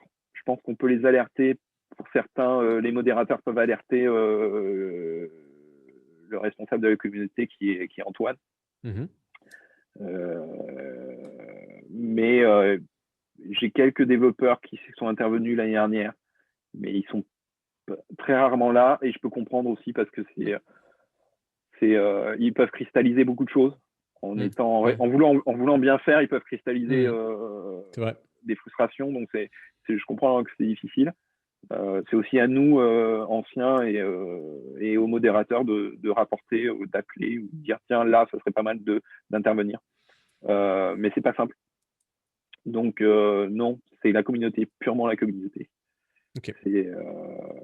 C'est aussi pour ça qu'il Donc faut que les c'est gens, quand ils trouvent une important, solution à leur c'est ça, problème, exactement. ils viennent dire ah tiens, j'ai trouvé la solution, Ouais. j'ai fait comme ça. Mmh. Parce que le mec d'après, il dira ah mais tiens, merci. Là, j'en ai encore C'est, un poste d'il y a 3 ans, le gars il a dit merci, punaise, ça m'a sauvé quoi. c'est exactement ça. C'est que il faut qu'on et moi le premier hein, pour le coup, qu'on ait tous ce réflexe et qu'on le conserve, que si on veut demain trouver des solutions à nos problèmes, il faut nous-mêmes qu'on pousse les solutions aux problèmes qu'on a eus et qu'on n'hésite pas à les partager, dans le C'est une forum. bible, hein. C'est ce qui crée la bible exactement. Ouais. Donc, Ouais, ouais, ouais. si les gens qui regardent cette émission ne devaient conserver qu'une seule chose, ça serait peut-être ça, de vraiment remettre le forum au centre de la communauté PrestaShop et de le faire vivre pour qu'il apporte ce qu'il peut nous apporter demain. Parce que tu le dis très bien, si demain on se dit que des conseils sur des Slack ou sur des Skype ou des Facebook, on va énormément Il y a beaucoup de perdre filtrage en richesse et en et en savoir. information, en savoir, exactement, en savoir. C'était le mot que je Ouais, cherchais. ouais. Ouais. Ouais, c'est quand même l'intérêt d'internet, hein, c'est le partage du savoir. Donc là, si on le perd dans l'open source, où va-t-on? Mais, mais après, il y a aussi un défaut, tu vois. PrestaShop communique très peu en français maintenant. Ils font majoritairement leur communication technique, hein, en anglais. Ils ont fait ce choix-là. Je le comprends, je le déplore, parce que je pense que 90% des utilisateurs français ont choisi PrestaShop parce que c'est français. Mmh, mmh, Donc, mmh. et 90, après, je sais pas, je suis pas au cabinet RH, mais 90% des gens qui sont chez PrestaShop parlent français. Donc, je comprends pas ce choix de tout faire en anglais. Enfin, si, je le comprends, mais je le déplore, quoi. C'est dommage. C'est dommage. Parce qu'il y a, je pense qu'on pourrait attirer encore plus de monde. Et je pense que la communauté française le développeur français a cette particularité d'être chiant. J'utilise ce mot volontairement, hein, parce que c'est vraiment ça, c'est quelqu'un d'aigri, qui se plaint, qui machin. C'est un français, mais qui sait réfléchir et qui sait poser Mmh. les bonnes questions et les bons problèmes, quoi, qui arrive à avoir une vision d'ensemble. Un développeur français, c'est plus un ingénieur, tu vois, c'est Mmh. quelqu'un qui visualise tout de suite, tu lui poses une Tout à question, fait. il voit tout de suite le truc qui est derrière. Mmh. Donc, c'est une qualité, c'est reconnu dans le monde entier quand même. Donc, ça serait bien qu'on le conserve un peu, même si nos développeurs français savent parler anglais. Hein. Je t'ai parlé anglais, hein. J'ai bossé dans des boîtes internationales, c'est pas le problème. Mais, mais je trouve ça dommage. Je trouve ça dommage. C'est pour ça que je me bats toujours sur le forum français. J'interviens très très peu sur le forum anglais, Mmh. presque pas même. Je dois juste intervenir pour essayer de présenter mes modules, c'est tout. Mais ouais, France Power, quoi. Non, PrestaShop, c'est français. OK. Allez, bah, ça tombe bien parce que, je voulais te lancer à la fin sur, un petit comparatif rigolo, des différentes plateformes, e-commerce, Shopify, PrestaShop, Magento et WooCommerce. Puis en disant déjà rien que ce dernier mot WooCommerce, je sais pas pourquoi, moi quand je dis WooCommerce, je pense forcément WordPress. Quand je pense WordPress, je pense faille de sécurité et donc du coup, là, je me posais un peu des questions parce que finalement, le PrestaShop, il est pas, bah, il est pas tant piraté que ça, quoi. On a eu deux trois petits épisodes un peu pénibles, mais pas tant que ça, quoi. Quand on voit qu'il y a des Magento où il y a quand même eu des gros trucs de vol de numéros de carte bleue et cetera. On n'est pas si mal loti que ça avec le PrestaShop. On est plus que bien loti même. La 1.7 a apporté quelques petits soucis Ouais. parce qu'elle elle a ouvert la porte à d'autres problèmes. Tu m'entends encore? Ouais, je t'entends encore, Ouais, c'est c'est bon. bon. Euh, c'est, il y a eu des erreurs de push d'informations, tu vois, sur les vendors, sur des choses comme Mmh, ça a ouvert c'est des ça, portes, ouais. mais Mmh. ça, c'est des erreurs, je dirais, normales dans un projet open source de cette ampleur-là. On a eu quelques failles par des ouvertures, mais du côté de PrestaShop, par l'entreprise PrestaShop à l'époque où il y avait pour les fichiers XML des choses comme ça, il y avait des moyens de passer. Enfin, après il y a des modules tiers qui sont mal développés, qui sécurisent pas Mmh. quand ils font des imports de fichiers, mais des choses comme ça. Mais en fin de compte, c'est inhérent à tout ce qui est open source. Mmh. Mais c'est pour moi, à mon avis, l'un des CMS les plus sécurisés de la planète. J'ai aucune angoisse. Tu vois, la 1.6, moi, j'ai aucune angoisse. Je me pose même pas la question de la sécurité. J'ai même pas rajouté de trucs en plus. Moi, j'ai mon CAPTCHA, Mmh. tu vois, Donc que j'ai développé et c'est que un j'ai mis captcha pour me de calcul, c'est protéger. ça? Toi, c'est un truc de mathématiques? Un Alors captcha ouais, mathématique? Non, c'est pas alors celui-là? C'est ça? Non? même le calcul, je suis même pas obligé de le mettre. Hein. Je pourrais le D'accord. gérer. Il changerait rien. C'est le CAPTCHA calcul, il est présent que sur le formulaire de contact. C'est c'est un moyen de rassurer les gens en se disant qu'il y a une sécurité. Mmh. C'est de la réassurance pour le client. Mais je pourrais l'enlever, hein, ça ne changerait rien à la D'accord. sécurité du truc. OK. Et sur la partie inscription client, là, j'ai même pas le truc mathématique, ça sert à OK. rien. Donc, et là, c'est pour gagner du temps, on est sur un acte d'achat. Donc, je réduis au minimum les Mmh. contraintes et retirer le captcha, ne pas avoir un truc à cocher, ne pas Mmh. avoir 64 images à Mmh. cliquer pour trouver le passage piéton ou la borne incendie, parce que j'en peux Je vois pas plus. à quoi tu fais référence là, je vois pas du tout, hein. Et surtout mon captcha, il est sur le PrestaShop. C'est-à-dire Mmh. il va chercher Mmh. aucune donnée nulle part, Mmh. donc il tombe pas en panne. Mmh. Il envoie rien nulle part parce que le CAPTCHA de Google, quand même, Mmh. c'est connu pour Et envoyer. puis bon, en termes de perf, il a un bon impact aussi, hein, la CAPTCHA Google, Ouais, on le ouais, sent bien ça fait passer bien du donc mal, hein. ouais. Donc moi, je suis assez content. J'en vends pas beaucoup Mmh. parce que ça parle pas aux gens et parce Mmh. que Google reCAPTCHA, c'est le meilleur, hein, Eh oui. soi-disant. Mmh. Alors que non, la technique qu'ils utilisent, elle est banale, hein, donc il faut savoir. Et Écoute, tu vois, les gens se on fait rappellent bien pas. d'en parler aujourd'hui parce que, bah, moi le premier, tu vois, je vais pas acheter ton module et je mets un Google reCAPTCHA et ça me désespère à chaque fois et bah, ouais, il faut que je change mes habitudes donc tu vois, c'est bien qu'on en ait parlé aujourd'hui. Ouais, ouais, non, mais après, tu vois, il faut se rappeler d'où vient le CAPTCHA, comment sa structure, il est né, ainsi de suite. Et il faut se rappeler que quand même, c'était le premier outil qui servait à la reconnaissance des images Mmh. et à la traduction. Mmh. Le fait qu'on valide on validait des images de texte à Bien sûr. l'époque Mmh. pour aider l'intelligence artificielle de Google. C'est ça. Donc Puis, chaque fois qu'on valide je une pense image, que chaque fois c'est que les toujours le gens cas cliquent sur une aujourd'hui, image, hein, quand on doit aller trouver les voilà, feux rouges, c'est pour qu'on l'apprenne à conduire tout seul, quoi, hein, de manière autonome, hein, c'est clair, hein. Mmh. c'est vraiment ça. Et les gens n'ont pas conscience que, Non, en fin de compte, ils bossent pour Google. c'est exactement ça. Ça, c'est le moindre mal, hein. C'est le moindre mal, hein, parce que vraiment, il y a du pompage. Parce que Google sait exactement à quel endroit, sur quel ordinateur, sur quelle adresse Mmh. IP, sur quelle taille d'écran, dans quelle langue, combien de temps on est resté sur la page, quelle est la page qui a appelé, et ainsi de suite. Et ils ont toutes ces informations-là sur tous les ordinateurs. Donc, c'est vraiment le choix de chaque commerçant de mettre en place ces outils-là fait qu'ils décident eux-mêmes de livrer l'intégralité Mmh. des données de leurs clients à Google. Mmh. Moi, ça, c'est un truc qui me dérange. Mmh, mmh, mmh, mmh. Euh, J'essaye d'apporter des solutions pour éviter de le faire. C'est pas toujours facile, parce que bon, c'est Google quand même. Mais bon, et je suis pas contre Google, hein. Google, je l'utilise tous les jours, hein, c'est très bien, mais faut savoir pourquoi on le fait et ce qui se passe. C'est comme tout. Je sais pourquoi j'ai un iPhone, je sais pourquoi j'ai pas un Android. Petite parenthèse, tu utilises, Google Analytics ou tu essayes d'aller sur d'autres solutions, des Ah Matomo, des non, choses comme ça? bah oui, alors j'ai toujours Google Analytics Mmh. sur mon PrestaShop parce que je n'ai pas encore développé la version e-commerce de mon module Matomo. D'accord, Matomo, c'est anciennement Piwi, qui c'est est ça. un script d'analytics qui est du même niveau que Google Analytics, mais qu'on peut héberger soi-même Mmh. et gratuitement. Sans que ça te nécessite un serveur de dingue pour le coup? Tu peux l'héberger Bah, sur, non, ça nécessite pas un serveur de dingue puisque tu héberges tes propres statistiques. ouais. Donc, si tu héberges que toi, C'est à niveau de ton site quoi, pour le coup, ouais, voilà, ouais. Mmh.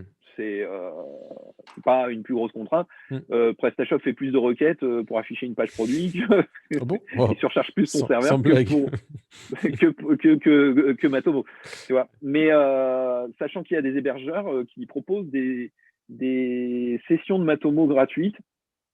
Par exemple, c'est un hébergeur que je suis en train de découvrir, que j'aime beaucoup, qui s'appelle Always Data.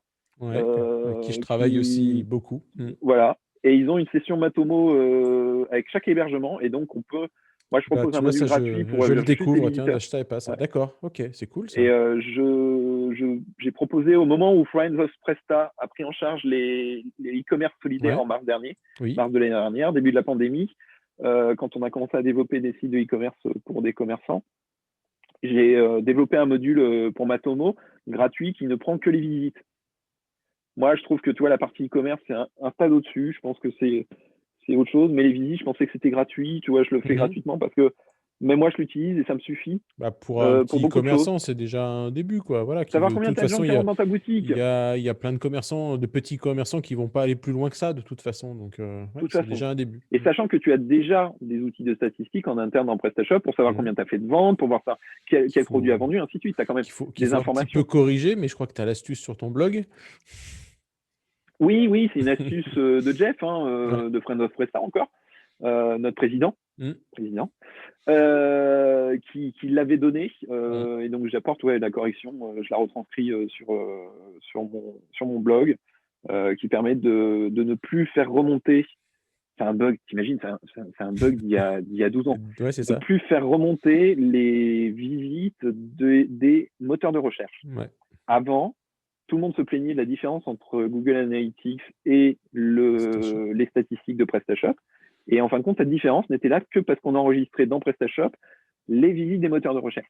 Ce qui peut être intéressant, ce qui est une information qui peut être pertinente dans certains cas, qu'on peut étudier. Elle pourrait être très pertinente. Elle est même très pertinente, mais il faut Voilà. savoir la mettre Mais à part, quoi. faut la mettre à part, faut apporter des outils d'analyse beaucoup plus complexes et Super. beaucoup plus pointus que pour proposer le back-office de PrestaShop, à mon avis. Et ça doit être dédié à un script particulier. Exactement. Parce que même sur Google Analytics, pour avoir ce genre d'informations, voilà. Donc, mais c'est une donnée intéressante. Mais j'avais fait une petite vidéo avec Olivier Papon de SEOlizer sur cette partie monitoring de log. Et pour le coup, il y a toute cette partie, en effet, analyse de ce que font les robots sur ton site qui est assez intéressante à suivre. Très intéressant. Mais dans quel but? Ça sert à quoi? Donc, il y a une grosse formation. Hein. C'est pas anecdotique. Hein. C'est clair.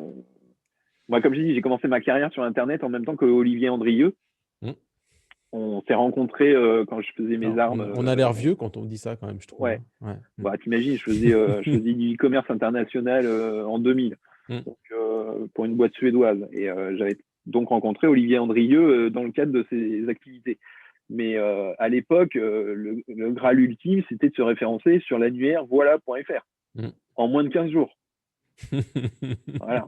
Maintenant, les problématiques ne sont pas les mêmes. Non. Mais le SEO, ça reste du SEO, du contenu, les gars. Moi, je le vends toujours, ça. Content is king. Une astuce. Attends, j'en donne qu'une seule en SEO. Pour les écritures des pages produits. Tout le monde me dit, mais comment je fais pour écrire mes tags de produits? Je dis, comment tu fais pour vendre ton produit à ton client quand il rentre dans ta boutique avec ses petits pieds, ses petites mains, qui prend le t-shirt et qui l'a sous les yeux et qui dit, pouvez me présenter ce produit? Est-ce qu'il est adapté? Est-ce qu'il a la taille? C'est quoi le produit? Comment il a été fabriqué?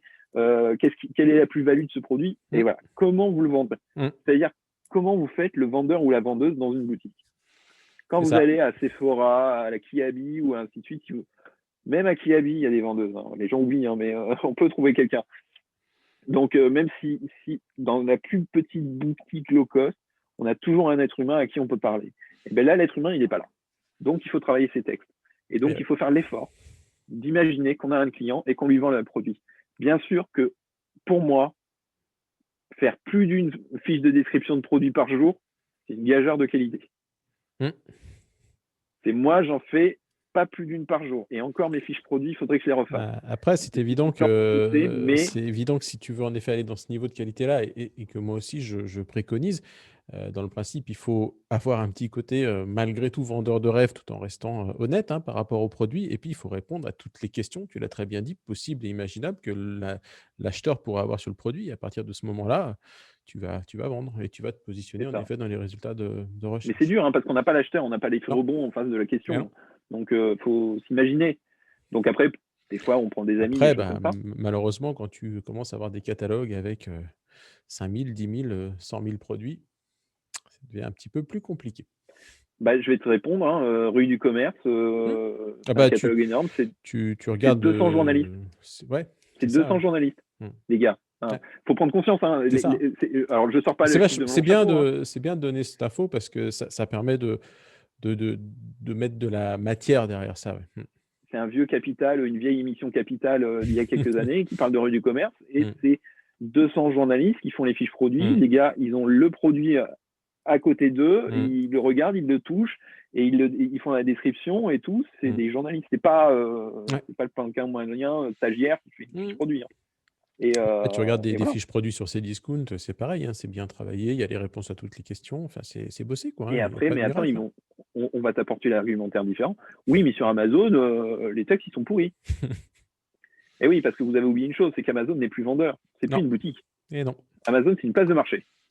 Amazon importe les données de tous les commerçants qui désirent vendre pour 25% de leur chiffre d'affaires sur Amazon.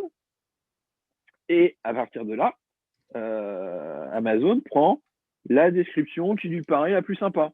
Donc, des fois, vous avez une description, les photos qui viennent d'un autre marchand, le descriptif complet d'un autre, l'ISBN d'un autre, le code EN d'un autre, et ainsi de suite. Donc, quand vous achetez sur Amazon, faites très attention à qui vous achetez. et vérifier sur AliExpress. Ça, c'est le meilleur conseil qu'on puisse donner. Allez, c'est bien parce que tu m'enchaînes sur mon dernier sujet. Je voulais parler de plateforme e-commerce. Imaginons que demain je sois, bah, tiens, allez, ramenons-nous dans notre logique, un peu compliquée actuellement. Je suis un petit commerçant ou un gros commerçant, mais j'ai pas encore de e-commerce. Et demain, je fais quoi justement? Je me mets sur Amazon, je me dis: «Ouais, youpi, je vais faire du Shopify comme tout le monde, je vais faire du WooCommerce, du PrestaShop, du Magento». Qu'est-ce que tu penses de tout ça, toi? Allez, je me mets dans ma peau d'un nouvel e-commerçant.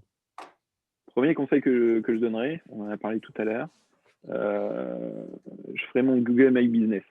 Ouais. C'est-à-dire déjà, si j'étais un commerçant réel, dans la réalité, j'aurais déjà ma fiche Google My Business pour être référencé sur Google Maps, sur tout Mmh. ça.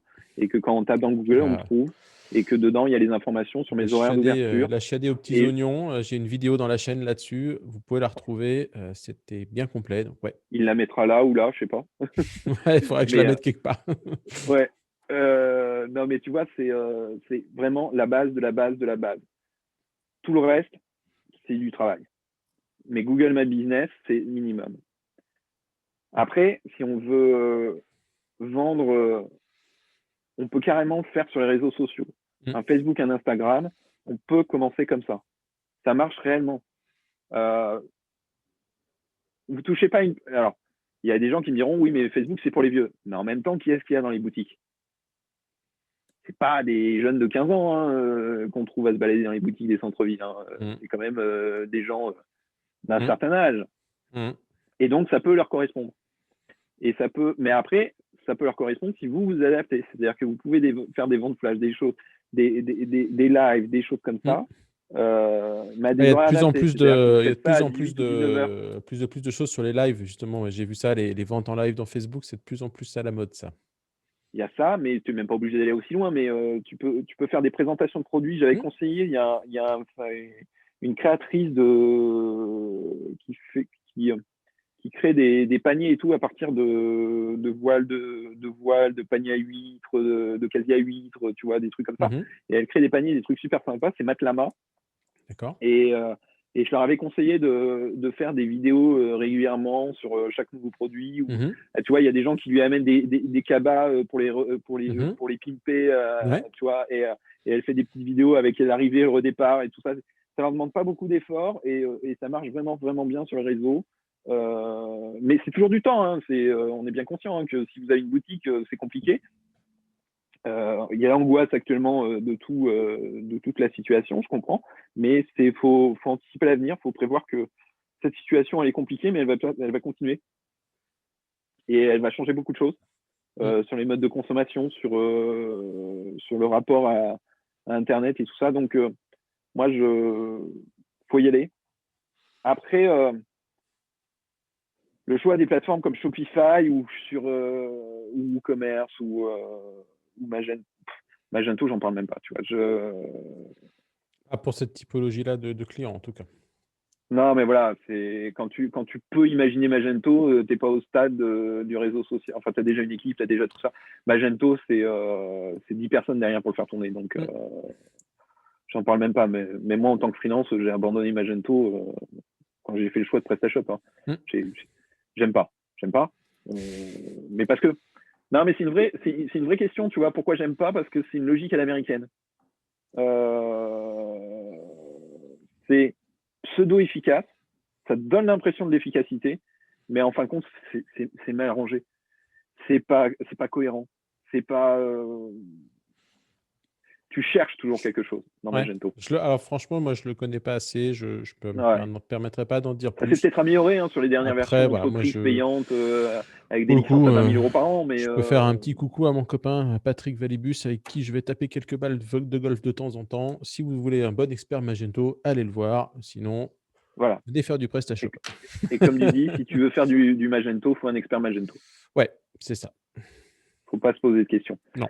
C'est automatique, c'est que ça. Donc, on n'a pas le choix. Il faut pas se poser d'autres questions et il faut y aller. Après, c'est plus compliqué.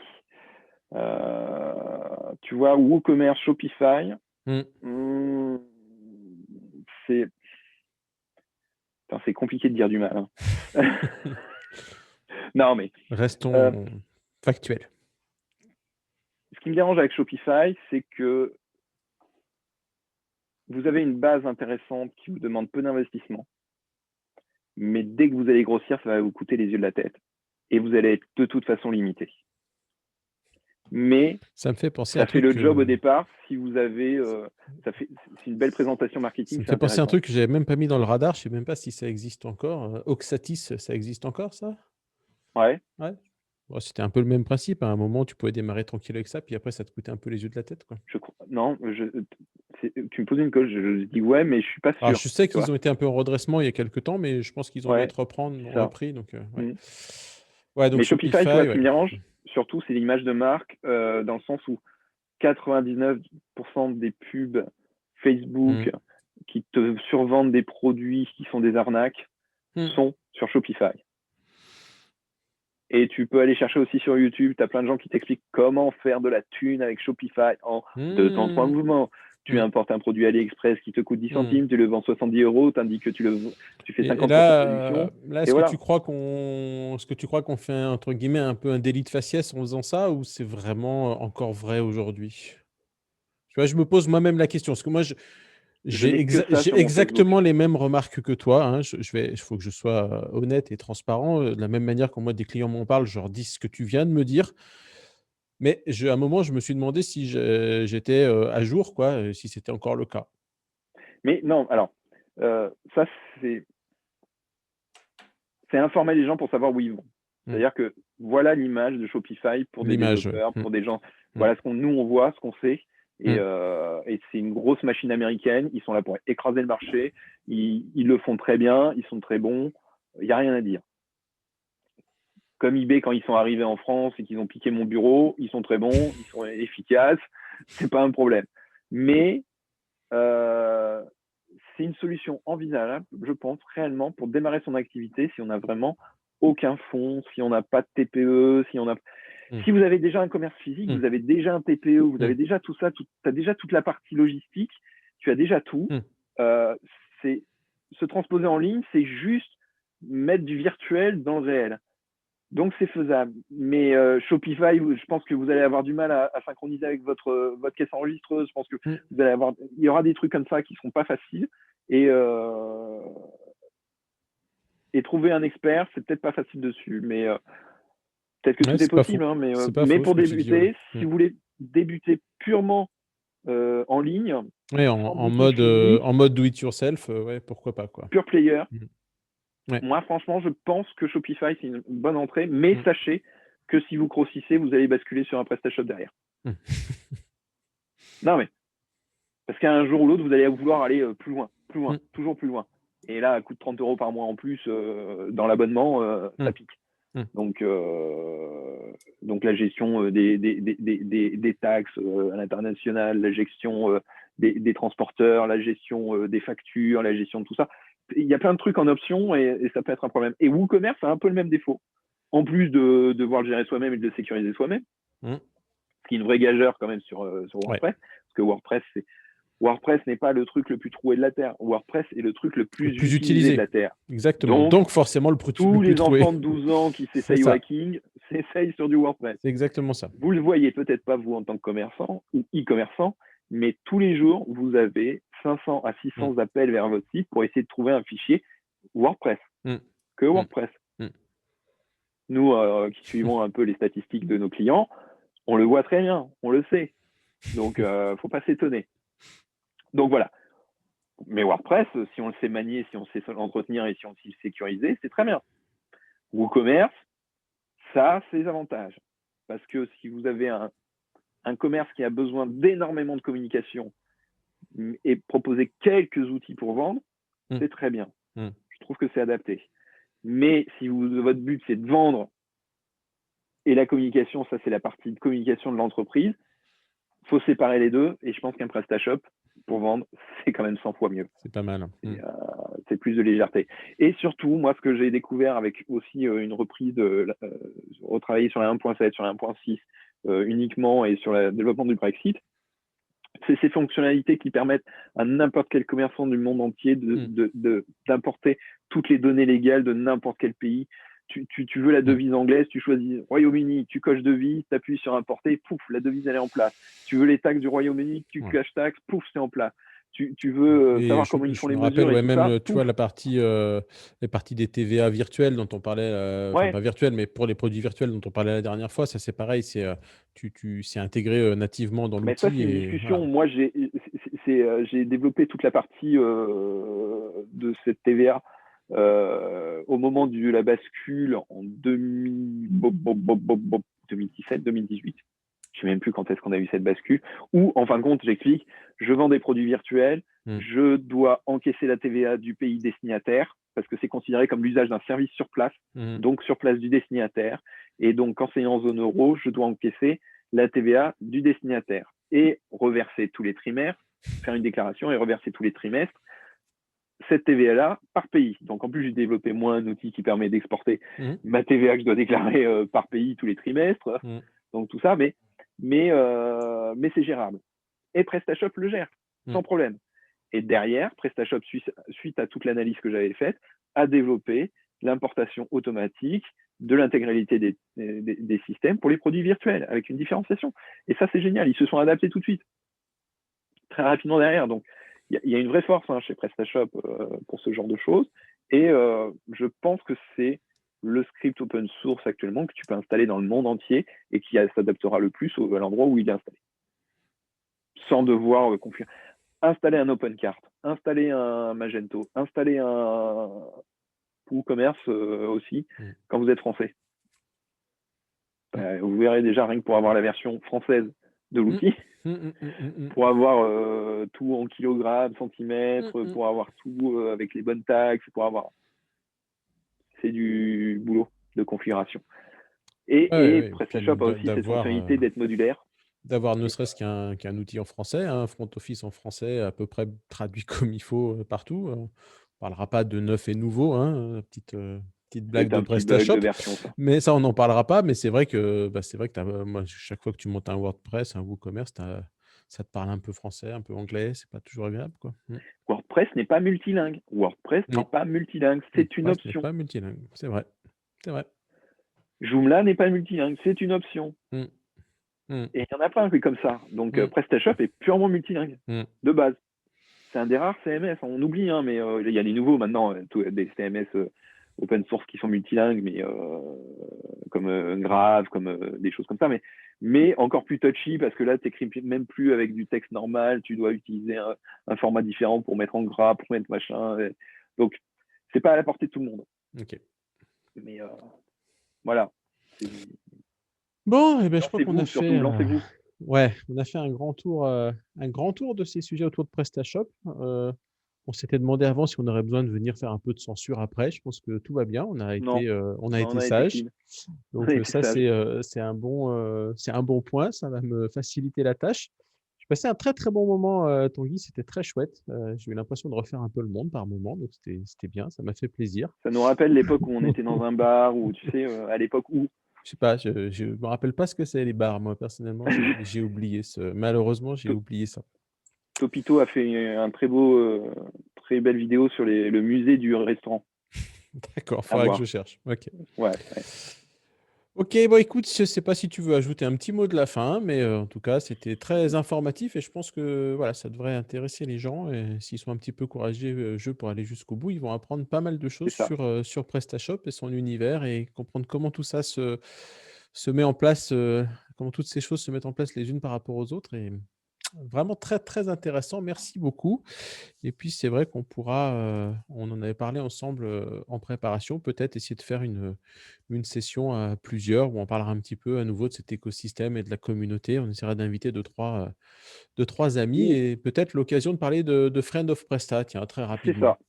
Allez, on va C'est finir ça. là-dessus. Je te laisse, Ouais. peut-être nous dire 2 ou 3 mots, sur cet asso que moi j'ai rejoint, pour le coup, en mars lors du premier confinement. J'étais pas, je l'ai découvert à cette occasion-là, donc ça devait exister déjà depuis quelque temps avant, mais moi je sais que je l'ai découvert à ce moment-là quand on a lancé l'opération e-commerce solidaire où on offrait à l'époque des boutiques, simples mais efficaces pour les e-commerçants et les TPE, PME qui étaient dans les soucis.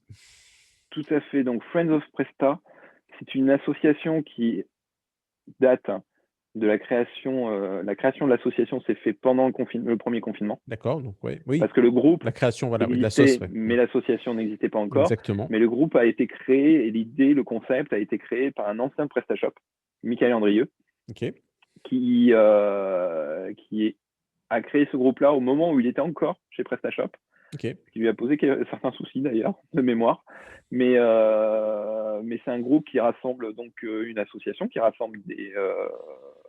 C'est difficile parce qu'il y a le Slack où ça rassemble beaucoup de monde Ouais, il y a sur deux choses avec le même utilisateurs nom. et Ouais. développeurs. Mm. Et après, dedans ce Slack, il y a Friends of Presta, il y a une association où là, on est membre de l'association. Et pour l'instant, ça apporte pas grand-chose, je dirais, mais dans le sens que le but de cette association, c'est aussi de faire des rencontres informelles physiquement entre nous, sauf qu'on a commencé l'association au mois de mars 2020, et l'informel physiquement, c'est compliqué. Non, il y a eu une rencontre il y a eu une rencontre, fin août, début septembre. ouais, c'est ça, ouais, dans le sud-est Ou de fin mémoire. septembre, je sais plus. Il y a eu Ouais. une rencontre au moment où on était déconfinés et il y a eu une rencontre de 5-6 membres de l'association. C'est très bien passé, tout le monde était hyper content. Moi, très déçu de ne pas avoir pu y aller. Tout pareil. Comme souvent. Je pense que la prochaine, on sera à La Rochelle. Ah, On ça, c'est est cool, ça. plusieurs C'est chouette. membres de La Rochelle, donc sur D'accord. place. Et Donc, j'ai, tu vas me avec faire mon traverser toute la coworking, France, là, mais bon, ouais, ça me plairait bien de. Moi, j'ai passé quelques vacances à l'île c'est de à Lyon. Léron, donc ouais, moi, je suis à Lyon, ouais. Il y a un Et, avion. Hein. ah ouais, d'accord. Ouais, C'est cool, je ça. te le dis. Hein. Ah, c'est Lyon-La chouette. Rochelle, il y a C'est bon, l'avion. ça. Ah, bah, c'est Oui, c'est encore mieux. voilà. Et puis, avec mes coworking, on a de l'espace. J'ai des salles, j'ai des choses. Et puis, sinon, je trouverai, comme d'habitude. Mais voilà, c'est le e-commerce. Lancez-vous, les gars. Et les filles, surtout les filles. Faut pas Ouais, oublier. Non, mais t'as non, raison. ah oui. Et puis des développeuses, des designeuses, c'est un truc. Il faut que ça se féminise ce secteur. C'est important d'amener une autre vision. Je sais que être cisgenre maintenant c'est pas tellement la mode, mais je suis désolé, mais on voit pas les choses de la même façon, les gens, chacun entre nous. Donc plus on est, mieux c'est. Tout à fait. Bon, ben super. Voilà. Écoute, Tanguy, je te remercie pour ce très, très bon moment. Moi, j'ai hâte de venir te voir à La Rochelle, du coup. Et puis si tu passes par Lyon un de ces jours, bah, tu peux venir claquer à ma porte. Ça sera avec plaisir aussi. On mettra des masques et puis on boira une bière malgré tout. Merci Christophe. C'est très Allez, gentil à toi. ciao, ciao. Bonne soirée. Merci Ciao à à tous. tous. Si ça vous a plu, bah, n'hésitez pas à vous abonner à la chaîne et puis à suivre tout ça. Merci. Ciao. Ciao.